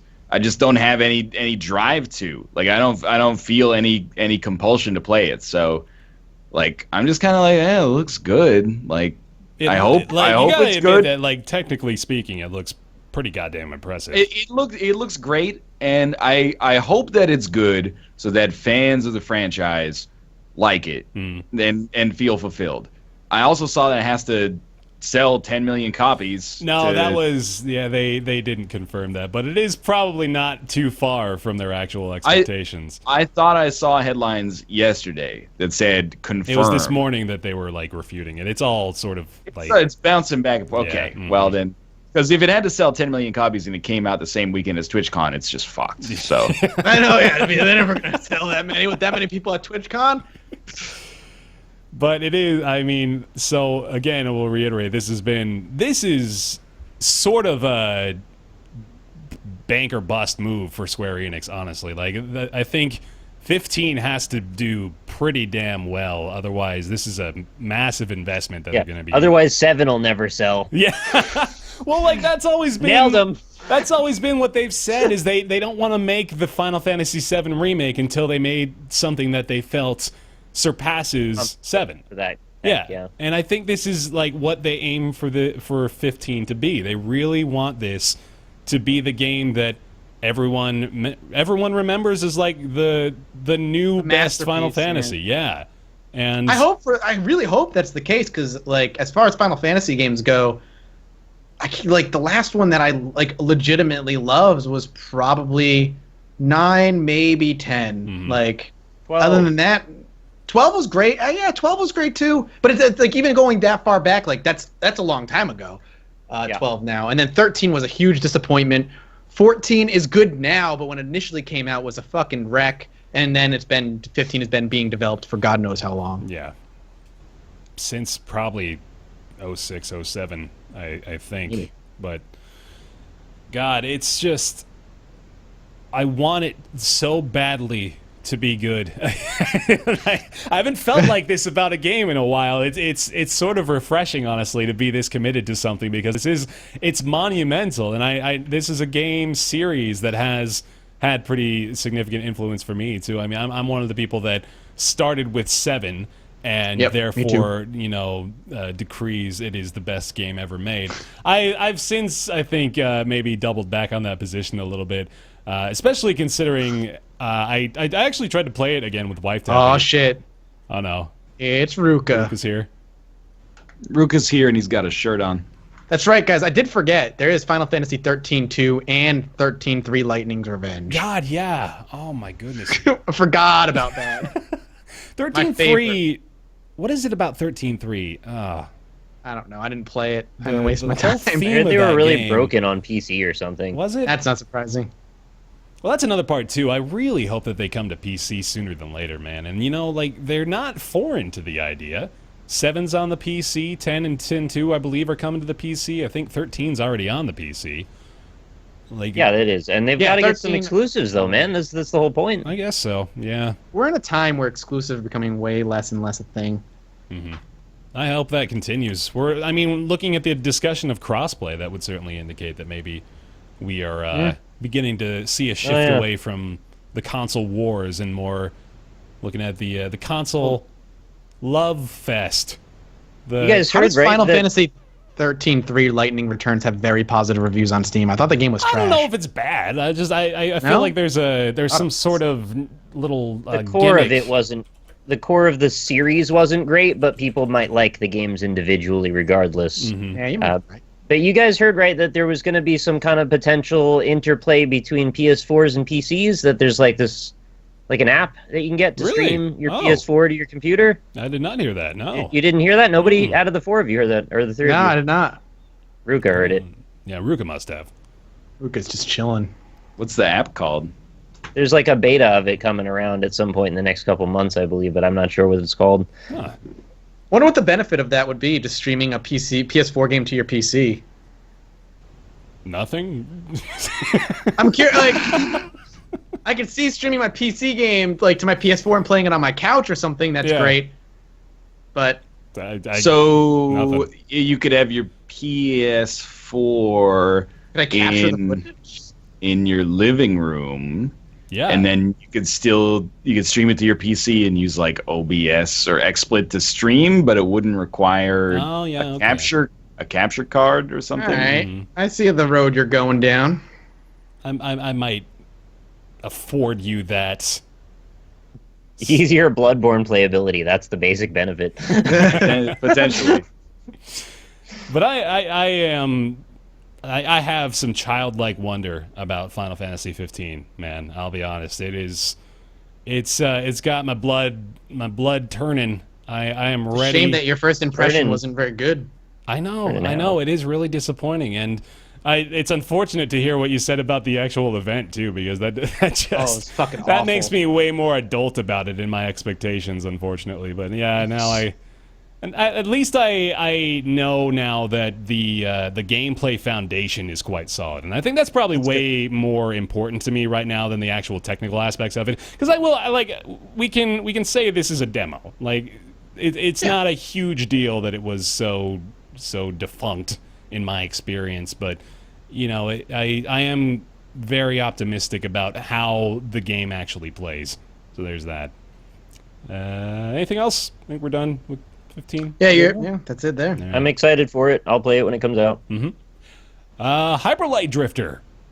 This is another game that I was pretty damn excited for. Who has checked out Hyperlight Drifter so far? I played it at PAX a year ago, and I have not played the retail version yet, but I will. Ryan, you played it? I played like a pre-alpha or beta build like a year ago. That's about it. So I too played this at a PAX. Probably was gonna be, that's PAX East. I think it was probably a year and a half ago or so. So this one's been in development for a little while, but it's been sort of an indie darling since then too. I think a lot of people have been keeping tabs on Hyperlight Drifter for a while now. It's so I played about the first 20 minutes or so. I was just mostly testing settings and things. I plan on streaming it at some point, but I got a real strong sensation of this is pixel art Yotun. But Jotun. Jotun. Yeah, there you go. You played? Jotun. Did you play Jotun? I played Jotun. Jotun. Yeah. Jotun. Jotun was less combat focused, I guess. Yeah, definitely. No, okay. I don't want to make that analogy seem like it encompasses everything because, as you can see from the trailer here, Hyper Light Drifter has way more complicated combat and very satisfying combat too. So the gameplay of I'm going to start this entire series of sentences over real quick. Hyper Light Drifter mainly is sort of just an action hack and slash sort of thing, and the appeal to it for me is definitely the sense of mystery. So at the start, there's like zero explanation. I haven't seen a single line of text actually in the game thus far. It starts with a beautiful cutscene. The pixel art, while I have said already a couple of times that I'm getting a little tired of pixel art, this is another iteration of it where it's just gorgeous and it totally works for the style of the game and the aesthetic of it. I don't understand that sentence though. I'm tired of pixel art. I'm tired of pixel I'm with art, you, man. Nick. I really Textures am. are made of pixels. Pixels are in all the things you look at. We are talking about two very different things here, man, and you know we are. Pixel art is a certain style that I gotta pick my battles. is I already know pervasive. All right. Yeah. You're more talking the retro style. I suppose I am, but I feel like that's just sort of what we refer to when we say pixel art. Most Should people do I need to I still disagree differentiate? with you, however, though, because the pixel art can be so varied and different and beautiful. That's I'm not probably tired. true. I won't. I think it's probably an entirely different discussion that I may be a little ignorant to. See, I thought it kind of looked graphically like Titan Souls, That's which actually, I was definitely, gonna say yeah. that too. Mhm. It looks a little bit like Titan Souls. I think is a gorgeous game. Yeah. So Me too. Agreed. I'm surprised I haven't played this game. It looks like something I really want to play. you've never heard of it? Have you never heard of it? Really? This never is played it. actually this is a Impossible. surprise to me. This has Yeah. been like one of those, like not quite the Witness level, but like a game that people know about Yeah. and have I known don't know how about I for like missed 2 it, years. because I never played it at a PAX. Never gotten. I just checked my email to see if like a code slipped by or something. Never got an email about it. So I've never. No, I I don't mean, it definitely wasn't. No, I didn't get a code or an email or anything either. But it's been on the radar, man. It's been, like I said, like a lot of stuff happening around Hyper Light Drifter. But it has definitely, I think, lived up to the expectation I set for myself from PAX. And it was one of the few games I actually waited in line to play at PAX too. So I mean, that alone Me too. sort of stood the test of time. I just bought it. I'm gonna try it out hopefully tomorrow. There's a good fucking promotion for it too. Looks. I mean, the reviews are like, well, imagine Zelda and Samus had a child and they taught that child to play Dark Souls. That is the game. I was like, Strimmer, Zelda and Samus are both ladies. How would they have a biological child? Listen, man, outside that of was some the Steam review. That was the Zelda and Steam Samus review. are actually the same person. Oh How shit! could they be in the two different games? Zelda is a boy, but Samus is an alien. So Right, correct. I Zelda don't know can if roll. I don't know if you're joking about the Zelda is a boy thing anymore. I feel like maybe we've gone into it. Zelda is a boy. And Link. Metroid can't roll. Link is alien. Okay, got it. Hyper Light Drifter, I sort of just don't even want to necessarily spoil too much more about it. It is, I think, if you enjoyed Titan Souls, if you enjoyed Jotun, if you enjoyed, I'm trying to think of maybe like one more indie game I could compare this to. There's not many. It is sort of in its own area, but Titan Souls honestly is probably one of the better comparisons. But I felt like I was playing Jotun in the first 20 minutes of Hyper Light Drifter. It had like a very mysterious and fantasy vibe to it that works quite well. It definitely drew me in and got me really interested, and I'm definitely going to be playing more of it. It's $20 Sold. out That's on great. Steam right now. Hyper Light Drifter. And perhaps we'll talk about it next week. Yeah, I'm definitely when gonna we've put some time actually into played it. it. Yeah. Yeah, perhaps indeed. Have you guys heard of a game called Shell Shock? I want to talk about Shell Shock. Let's talk about Space Food Truck. Or let's Brian and Mathis mostly talk about Space Food Truck. Go ahead, man. Ryan, you'll please feel free to try and explain this, because All right. Space Food Truck is a deck building game akin to Dominion. It's a digital board game that is, excuse me, is a deck building board game that is now available digitally with online multiplayer. You can play it single player. It's class based or role based, not unlike a game like Pandemic. And if you play it single player, it's a little bit like Tharsis with less RNG to some extent, less overt RNG. But if you play it online, which is more fun, it actually is like a good online board game experience. And I appreciate that it's not in tabletop simulators, so that the rules are actually coded into the game and it has kind of its own unique art style. I think that it is fun. I like it. I think they did a good job at taking advantage of the fact that it's a board game made for the PC with, I think the map, somebody told me the map is randomized every time you play it. At least the events are randomized. Yeah, the events are randomized. So the objectives and the objectives, the events are all randomized. It just looks good. The animations are nice. It's really one of those games too where like failing is fun, because when you fail kind of hilariously for the most part. Yeah, I enjoyed my time a lot with it, and it's something that I definitely want to do more of, and I know people I played with definitely want to play more of it.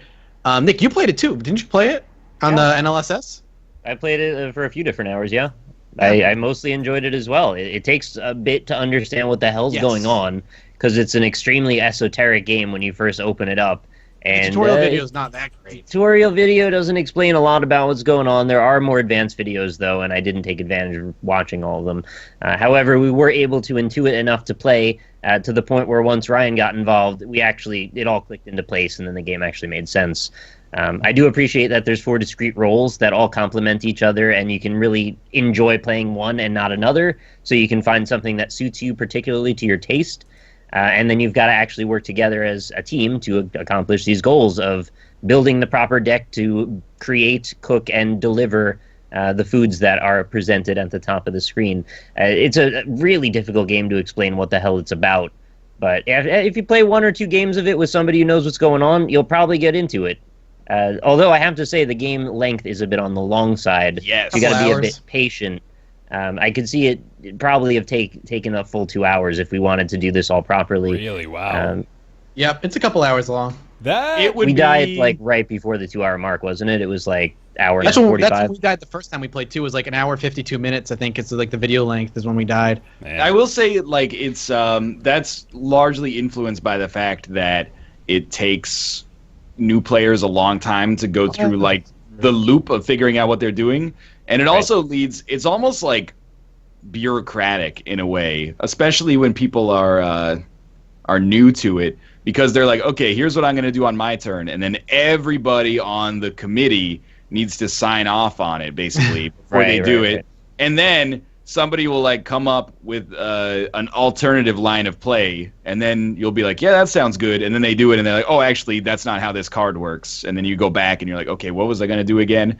And then we were getting to the point where like every turn was taking like 5 minutes per person, and it was like, I think that is what made it a little bit less entertaining to stream, and also contributes to the game length. Like, I think you could probably finish a game of it in 2 hours, but ours was going to be like 4, just because of the fact that it was taking so long. Yeah, I mean, like, especially, like, if you're all getting together with your friends for the first time, give yourself, like, a leeway of, like, 30 to 45 minutes of you just trying to push through the learning curve and understanding how the game works. I think that's, like, that's how long it took us to figure out, like, what the fuck was going on. But, once you understand what's going on, maybe 2 hours is, like, a longer game. Maybe, like, an hour and a half might be where you're able to pull it through. To be honest with you, I don't think you could beat it in an hour. No, you don't think so?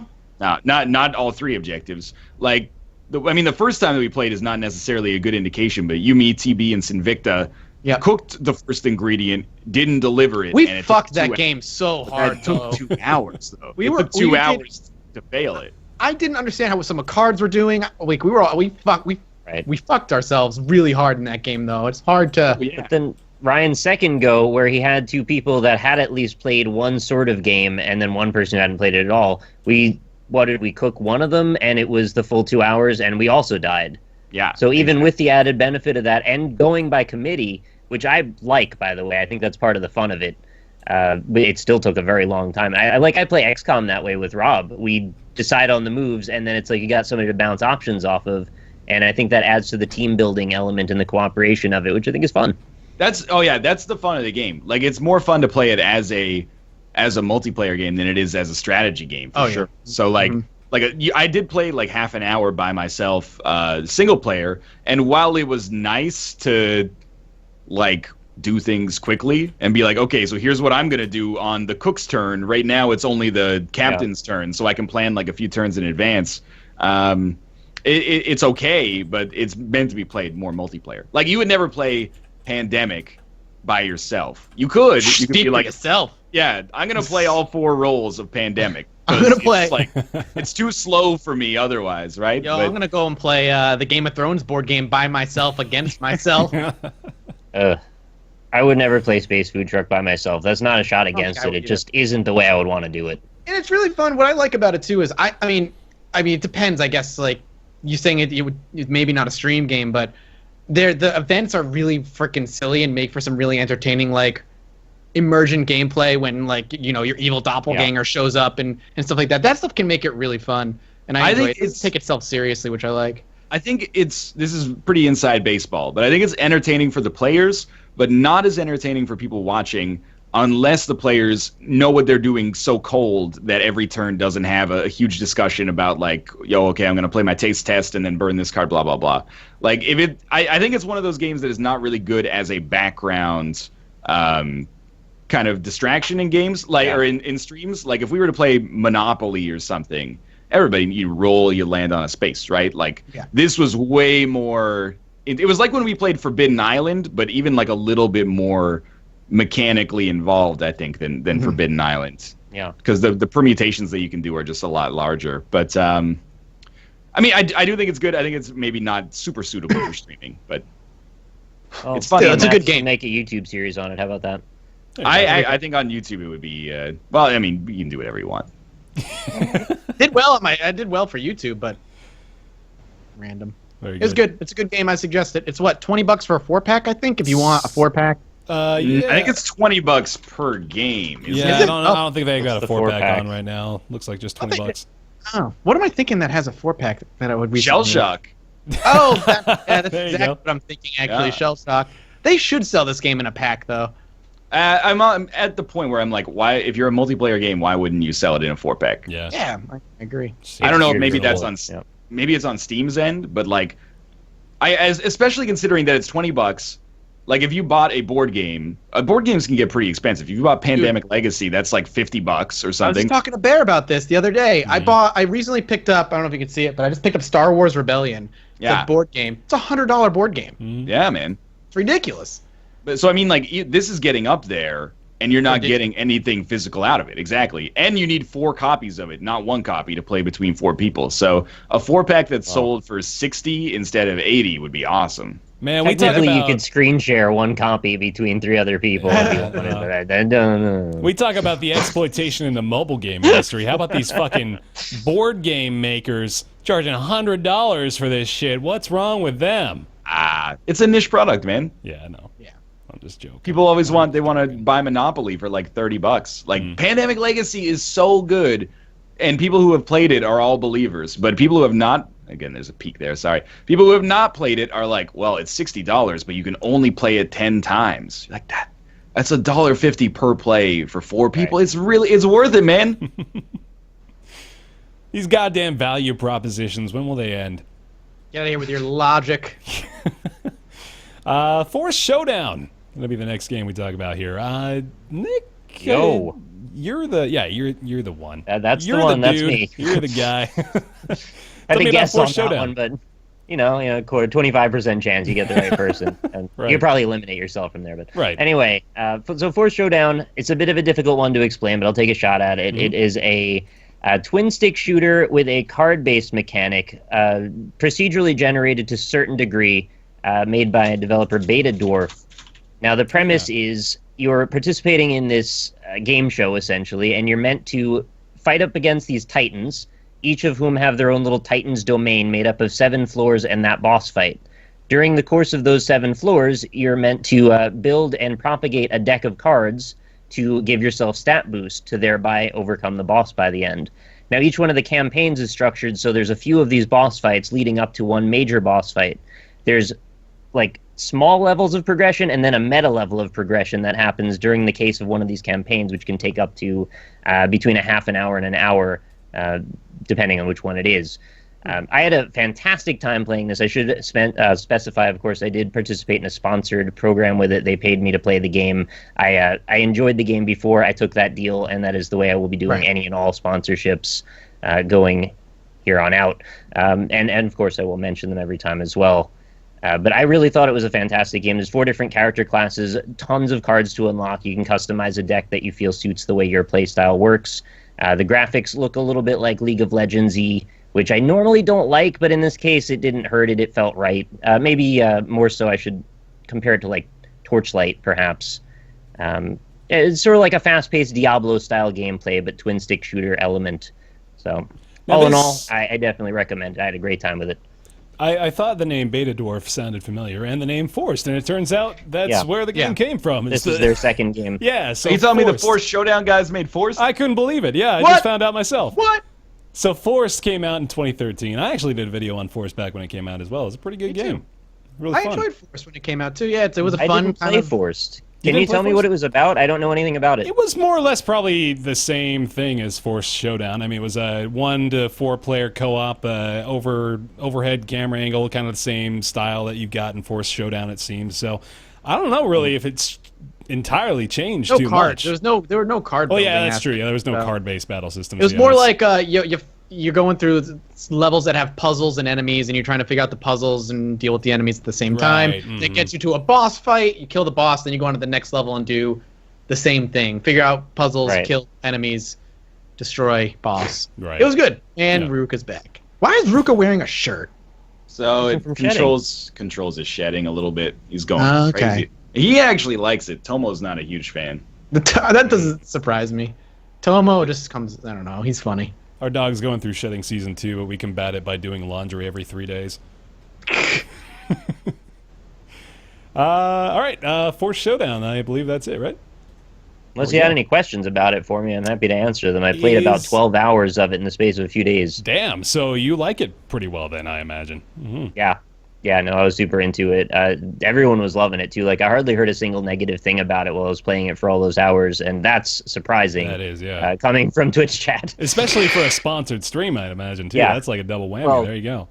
I was a bit apprehensive about that, and apparently I picked the exact right thing, because it was a game I really enjoyed. Everybody seemed to enjoy watching. They also had a really unique promotion around the whole thing, which I don't mean to make this come across like it's a positive toward the games. It isn't. It's just the way I ran it.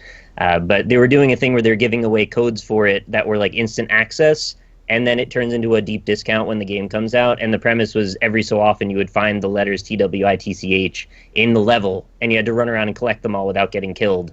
And if you did that, pretty That's cool. Yeah. it would either pop a code on the screen or it would just give one, whisper it directly to somebody in chat. And while that was happening, there was another level of it where every minute that was being watched across all Twitch streams, we linked our Twitch accounts to the game, was actively reducing the price of the game when it comes out on Steam by like 1,000th of a cent each minute. Well, yeah, but that's pretty cool, though. I like It it was when pretty progressive, pretty innovative, I thought, and they Yeah. pulled it off and very cool. actually worked. So, Kudos, yeah, it's just kind of a cute twist for them to do that. That is a cute twist. Can you make Ruka do a cute twist for us? No, His limbs nipples? don't work that way. Like, you can give him a little bit. Like he's like, there's- what the fuck? Or somehow said it was only an extra 25%. I used the word deep discount because that's what they described it in the press release, so I assume that's what they meant. Man, deep Sorry. discount. That's just dirty 25% doesn't sound deep to me. I love language. Deep discount. Deep's like Nice and 65% deep. for me. It's not deep enough. No, go deeper. Need a deeper discount. We need to go deeper. All right. That's going to bring us to everybody's favorite segment. It is Ask Roundtable. Wait, here's the slate for it. And then we go to the Ask Roundtable segment. It says, first off, thanks to everybody on the podcast for the content they provide. You're welcome. Question. Thank you. We are seeing more and more reiterations of the same games and genres over the past few years. What kind of new game genre or mix of genres do you want to see in the future? Thanks, Austin. Thank you, Austin, for your question. What kind of hybrid genre are you guys looking forward to, or just like a brand new genre of games you want to see in Open the world future? RPG MOBA. Oh fuck. I got nothing. I was just kind of threw that out there. I don't know how that would work. So let's take like let's make the worst mashup possible here. Now that you got me going down this road. So we've got the front runners right now are the MOSAs, the Mimosas, Yeah. which are the massively Mimosas, multiplayer yeah. online survival arenas. You've got your the MOBAs are still pretty prevalent. So you probably need to make a MOBA MOSA at some point, right? A MOBA Mosa? Who's making the MOBA MOSA? It's the Sounds multiplayer complicated. online battle arena multiplayer over solid acrobatics, something like that. You can make that Over happen. sullied acrobatics. I need the culling mashed up with Dota 2. Where is that? Where's the The dulling? dulling. Wow. We did Crypt Almost- of the Necrodancer. Why not a rhythm-based MOBA? DDR each other to death. That I honestly kind of like that. That's sort of compelling. It was meant as a joke. You weren't supposed to like it. You have shown us exactly how new genres are spawned Oh. with this I level don't wanna be of an innovator anymore, sardonic Daddy. New genres creativity. are spawned by people going like, people really like the mod this guy did for this game. Let's make it and then charge people for it. New genre. What about a battle royale game that is not is not set in like the current era? What if it was set in like a fantasy environment? Ooh la la. Yeah. Tell me more. I have my wallet out. I'm ready to go. So basically what you're saying is dress everybody up in the culling in old-timey gear and just take the guns out. No, give him magic, man. Now, say like we had Far Cry 4, right? But we gave them like bows and arrows and a spear, and we threw some mammoths in there, and we can just use Like the Far same Cry map, with you know. swords. Yeah, they won't know. Look, man, I have an actual Honestly, though, legitimate like, that's answer. actually- that could be cool. Oh, like, please, God, give me a legitimate answer. Yeah. Yeah. So Right, yours is not legitimate. Sorry. there's the two sides to this. The one side, like, I want new things that we never even thought of to be a thing. But Yeah. the other thing is, based on what we actually have to play with here, I want to see a life management style game, sort of like an Animal Crossing or like a Stardew Valley Harvest Moon, crossed with an open world game the scale of GTA 5, where the emphasis is not only killing, the emphasis is that you can enjoy the pleasures of a walking sim as well, where you can take a walk through the Proteus woods and enjoy your time outside with friends in a virtual environment.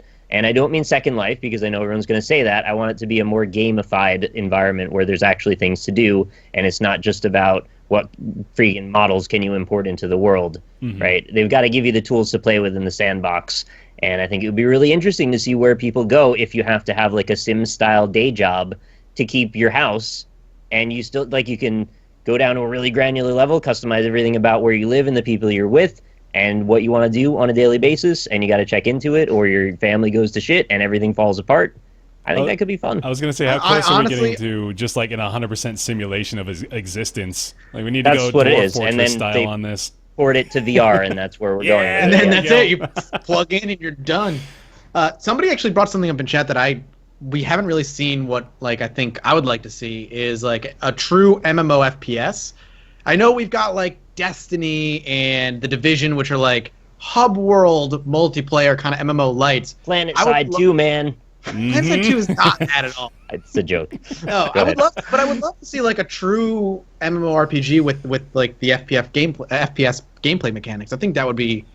I think it's high time for one to be brought in. Yeah, and I mean, like, as a fan of Destiny, I think I could totally agree with you there. While it is certainly sort of neat to have those very fluid multiplayer experiences that Destiny brings, to where like people are dropping in and out and you see people in the instances all the time. It's definitely not the same sort of MMO vibe you get from something like World of Warcraft or EverQuest or something like that. It's a separated experience, and it feels contained, it feels confined, and it definitely feels like it's on rails to a certain extent. And you're right, yeah, I think it would be pretty nice to see a more... like, we are sort of developing a similar theme here already, to where we're looking for games that really provide us with quite a bit of extensive freedom as far as what our limitations are. I think that maybe that's what we're constantly trying to do, is just, this is a very general observation, but the idea of pushing the limits of what we have available to us is definitely an appealing thing, and that's more or less, I guess, what just continually drives the innovation is let's see what we can do now. Let's give it a shot, Let's see if that works out. Maybe, but I don't know.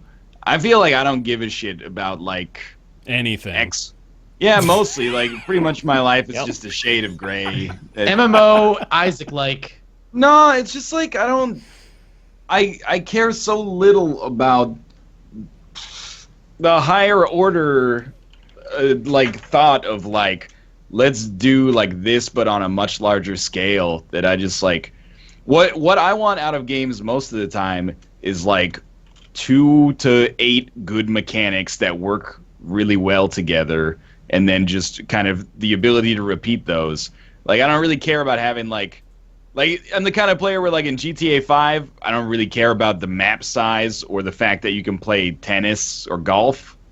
I like that stuff. Meanwhile, me and Nick are going to be going on a bike ride through GTA later. Yo, literally an hour after the I'm not stream, even gonna we've lie. already I'm planned it, actually for like real. really excited for that. I enjoyed your bike ride last time. It was like the most relaxing thing.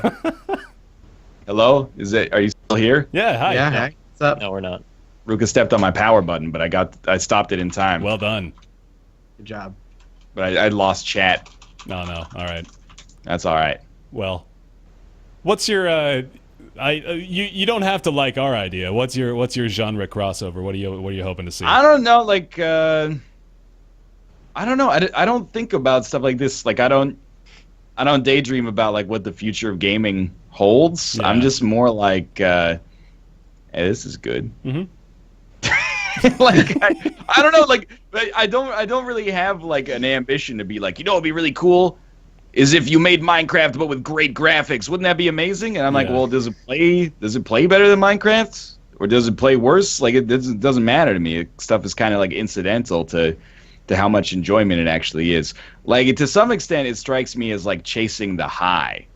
But then whenever it's like it seems superficial to me because then when people are like, "Oh, what's your favorite game of all time?" You're like, something that came out 18 years ago. But I really think that next generation is going to pop off once we get that next step in technology, but nothing is ever going to pass Super Mario Brothers 3. But wouldn't it be amazing if you could like fly through space and land on every planet? That would be the best game ever, except for Super Mario Brothers 3, which was the height. I see what you're saying, chasing that high kind of thing, because you're never gonna. Hey, but that's the thing of that's just a symptom of getting older. You nothing is as magical and wonderful and wondrous as that first time. That's why Final Fantasy 15 is so appealing to me because it actually gives me that genuine childlike sense of wow, this is blowing me away. I think that's good. Yeah. Yeah. That's the core of all of it. Is we're chasing the idea of wonder, exploration, and discovery, and we find that every time there's a new genre, every time there's a new concept we can't quite wrap our heads around, that's where those moments happen. That's why Minecraft lit that up in so many people, and that's why people are so obsessed with the concept of a better Minecraft, because they just want to experience that again in a different, more detailed or more varied world. I'm not saying that, a game will come around again where that will happen and people are going to be blown away and then we're going to see a ton of stuff. I think that's why, hopefully. Yeah, and I think that's why so many people have invested in like money into Star Citizen, because Star Citizen is like that dream sci-fi, ship game that really the mechanics aren't like they're slowly coming together, but the dream is there. People are chasing that dream, which is it's fine. Yeah. Ryan's like, my dream was Isaac. I got it. I'm done. There's nothing wrong with it. I guess like I don't know. No, I think you've got a different mindset than I think the three of us. Where you're a programmer, so I think you like as far as the mindset goes, I'm more referring to like you see things more analytically. You're a Vulcan. Yeah. I just don't care about like imaginary games, which is I don't mean imaginary to be like diminishing. I just mean it like, okay, what if there was like golf, but every blade of grass was like actually animated by itself? Was actually like, Super Mario Brothers 3. Right. What if golf was actually Super Mario Brothers 3? But what I mean, I guess I just don't. I see a lot of that stuff as incidental to the gameplay. But what Nick said does ring true.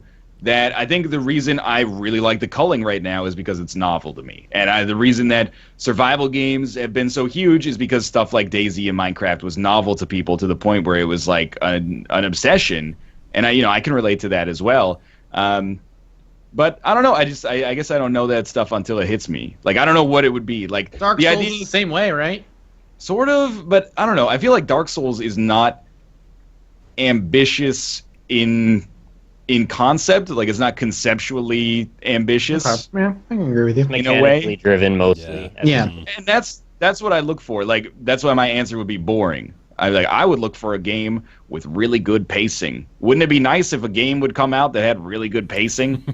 And like that's not a It's not good a boring answer. answer. It's just it doesn't really address the People question. instead they want to hear like, oh, I want the graphics of The Witcher 3, and then survival mechanics, and then a first-person shooter where you actually have to have like receiver-type mechanics where you reload your gun manually with a series of commands, and Fucking you know receiver. everything's.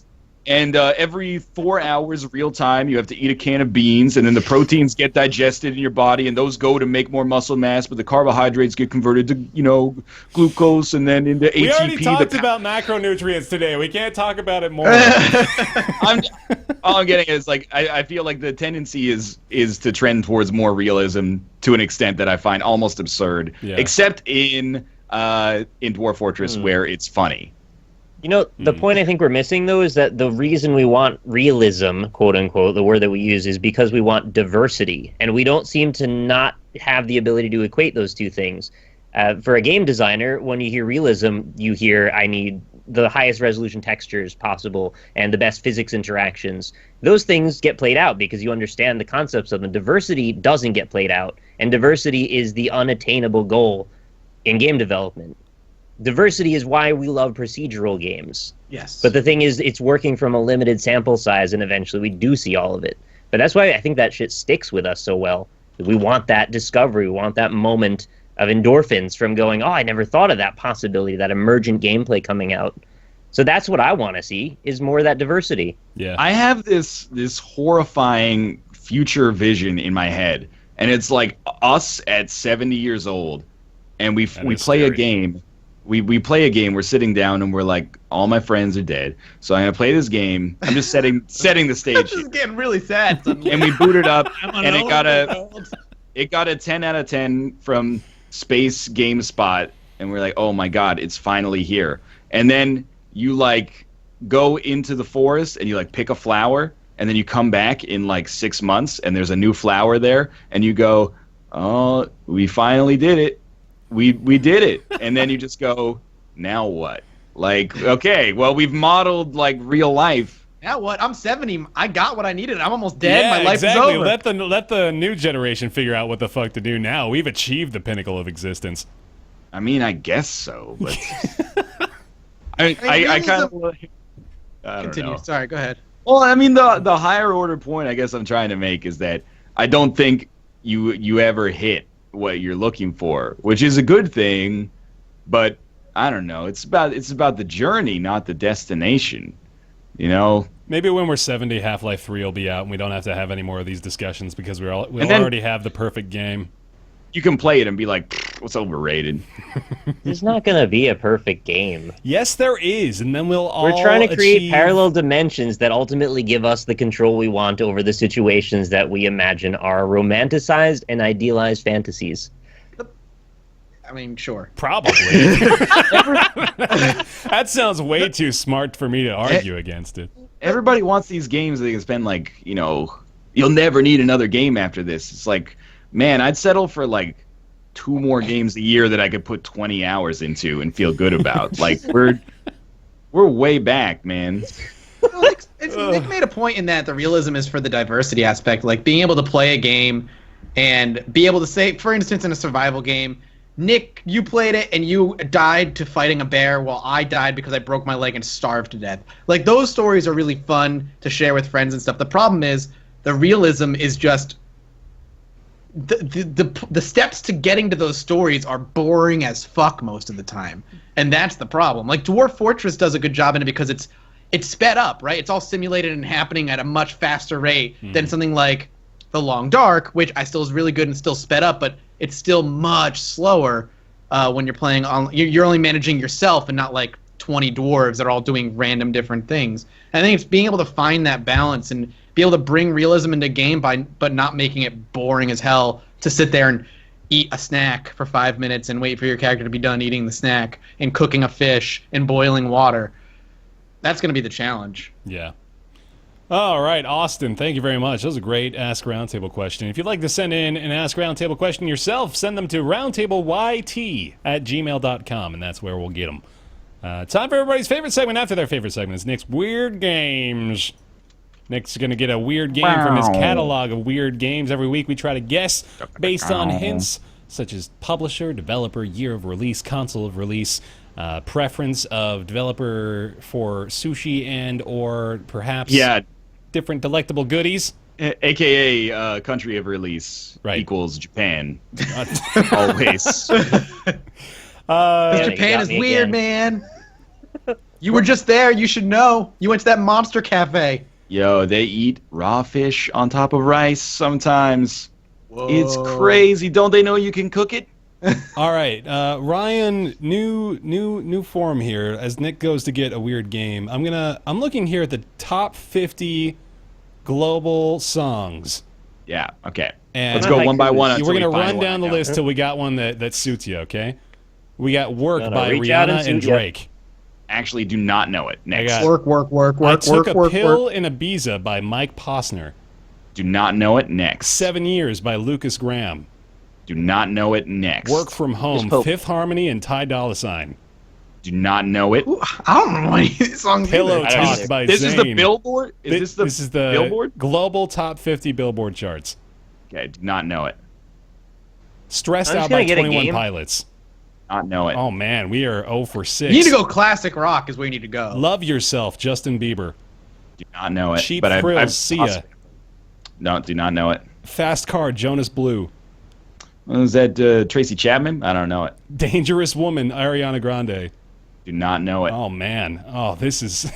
keep grinding, man. American Badass by Kid Rock. I don't know it except for the chorus. So keep going. We'll get to something that was big like 3 months ago when I drove somewhere. All right. In gown hat in the sunshine shining. Don't Let Me Down by the Chainsmokers featuring Daya. Do not know it. Cake by the Ocean by Dance. Do not know it. My House Sweet by Emotion by Flowrider. Aerosmith. Sweet Emotion is not in the top 50, and as No, I'm such, going top 10 classic rock songs is where I am right now. Sweet Emotion is not a top 10 classic rock song. Apparently it's number 1. Rapid Fire, Stop Me When You Got Something. No by Megan Trainor. Never Forget You by Zara Larson. Stitches by Shawn Mendes. Hands to Myself by Selena Gomez. Okay, yeah, I do know Stitches. All right, here we go. But I only know like 8 words. That's all good. fine. Nick's Weird Games theme song, Stitches by Shawn Mendes. That would be okay. Yeah, right. That'd be like, Nick's getting a weird game. It's going to be real lame. Something like that. Yeah. That's just my Shawn Mendes. We got 8 words. We're good. Oh, see, Then we're hip with the it's- kids. People thinking we're always trying to resurrect fucking 90s bands for Nick's Weird Games theme songs. Hands to Myself is in a Pantene Pro V commercial, so I know can't keep my hands to myself. Oh, whenever I straighten my hair, I get split ends, but new Pantene Pro V official formula keeps it going. Can't keep my hands to myself. Nick, what do you got for us? I'm starting to think this segment is becoming Ryan tries to find a song to sing. It's Weird Games. All right, I got a game for you today. Yes. Chat. Close Close your chat. chats. Close your chats. Chat, feel free to play along, but we won't look at you. I'll try and find somebody at the end who got it first, but my apologies if I miss you because my chat scrolled too far. All right, you ready? Yep. This game is released on the PS2. Okay.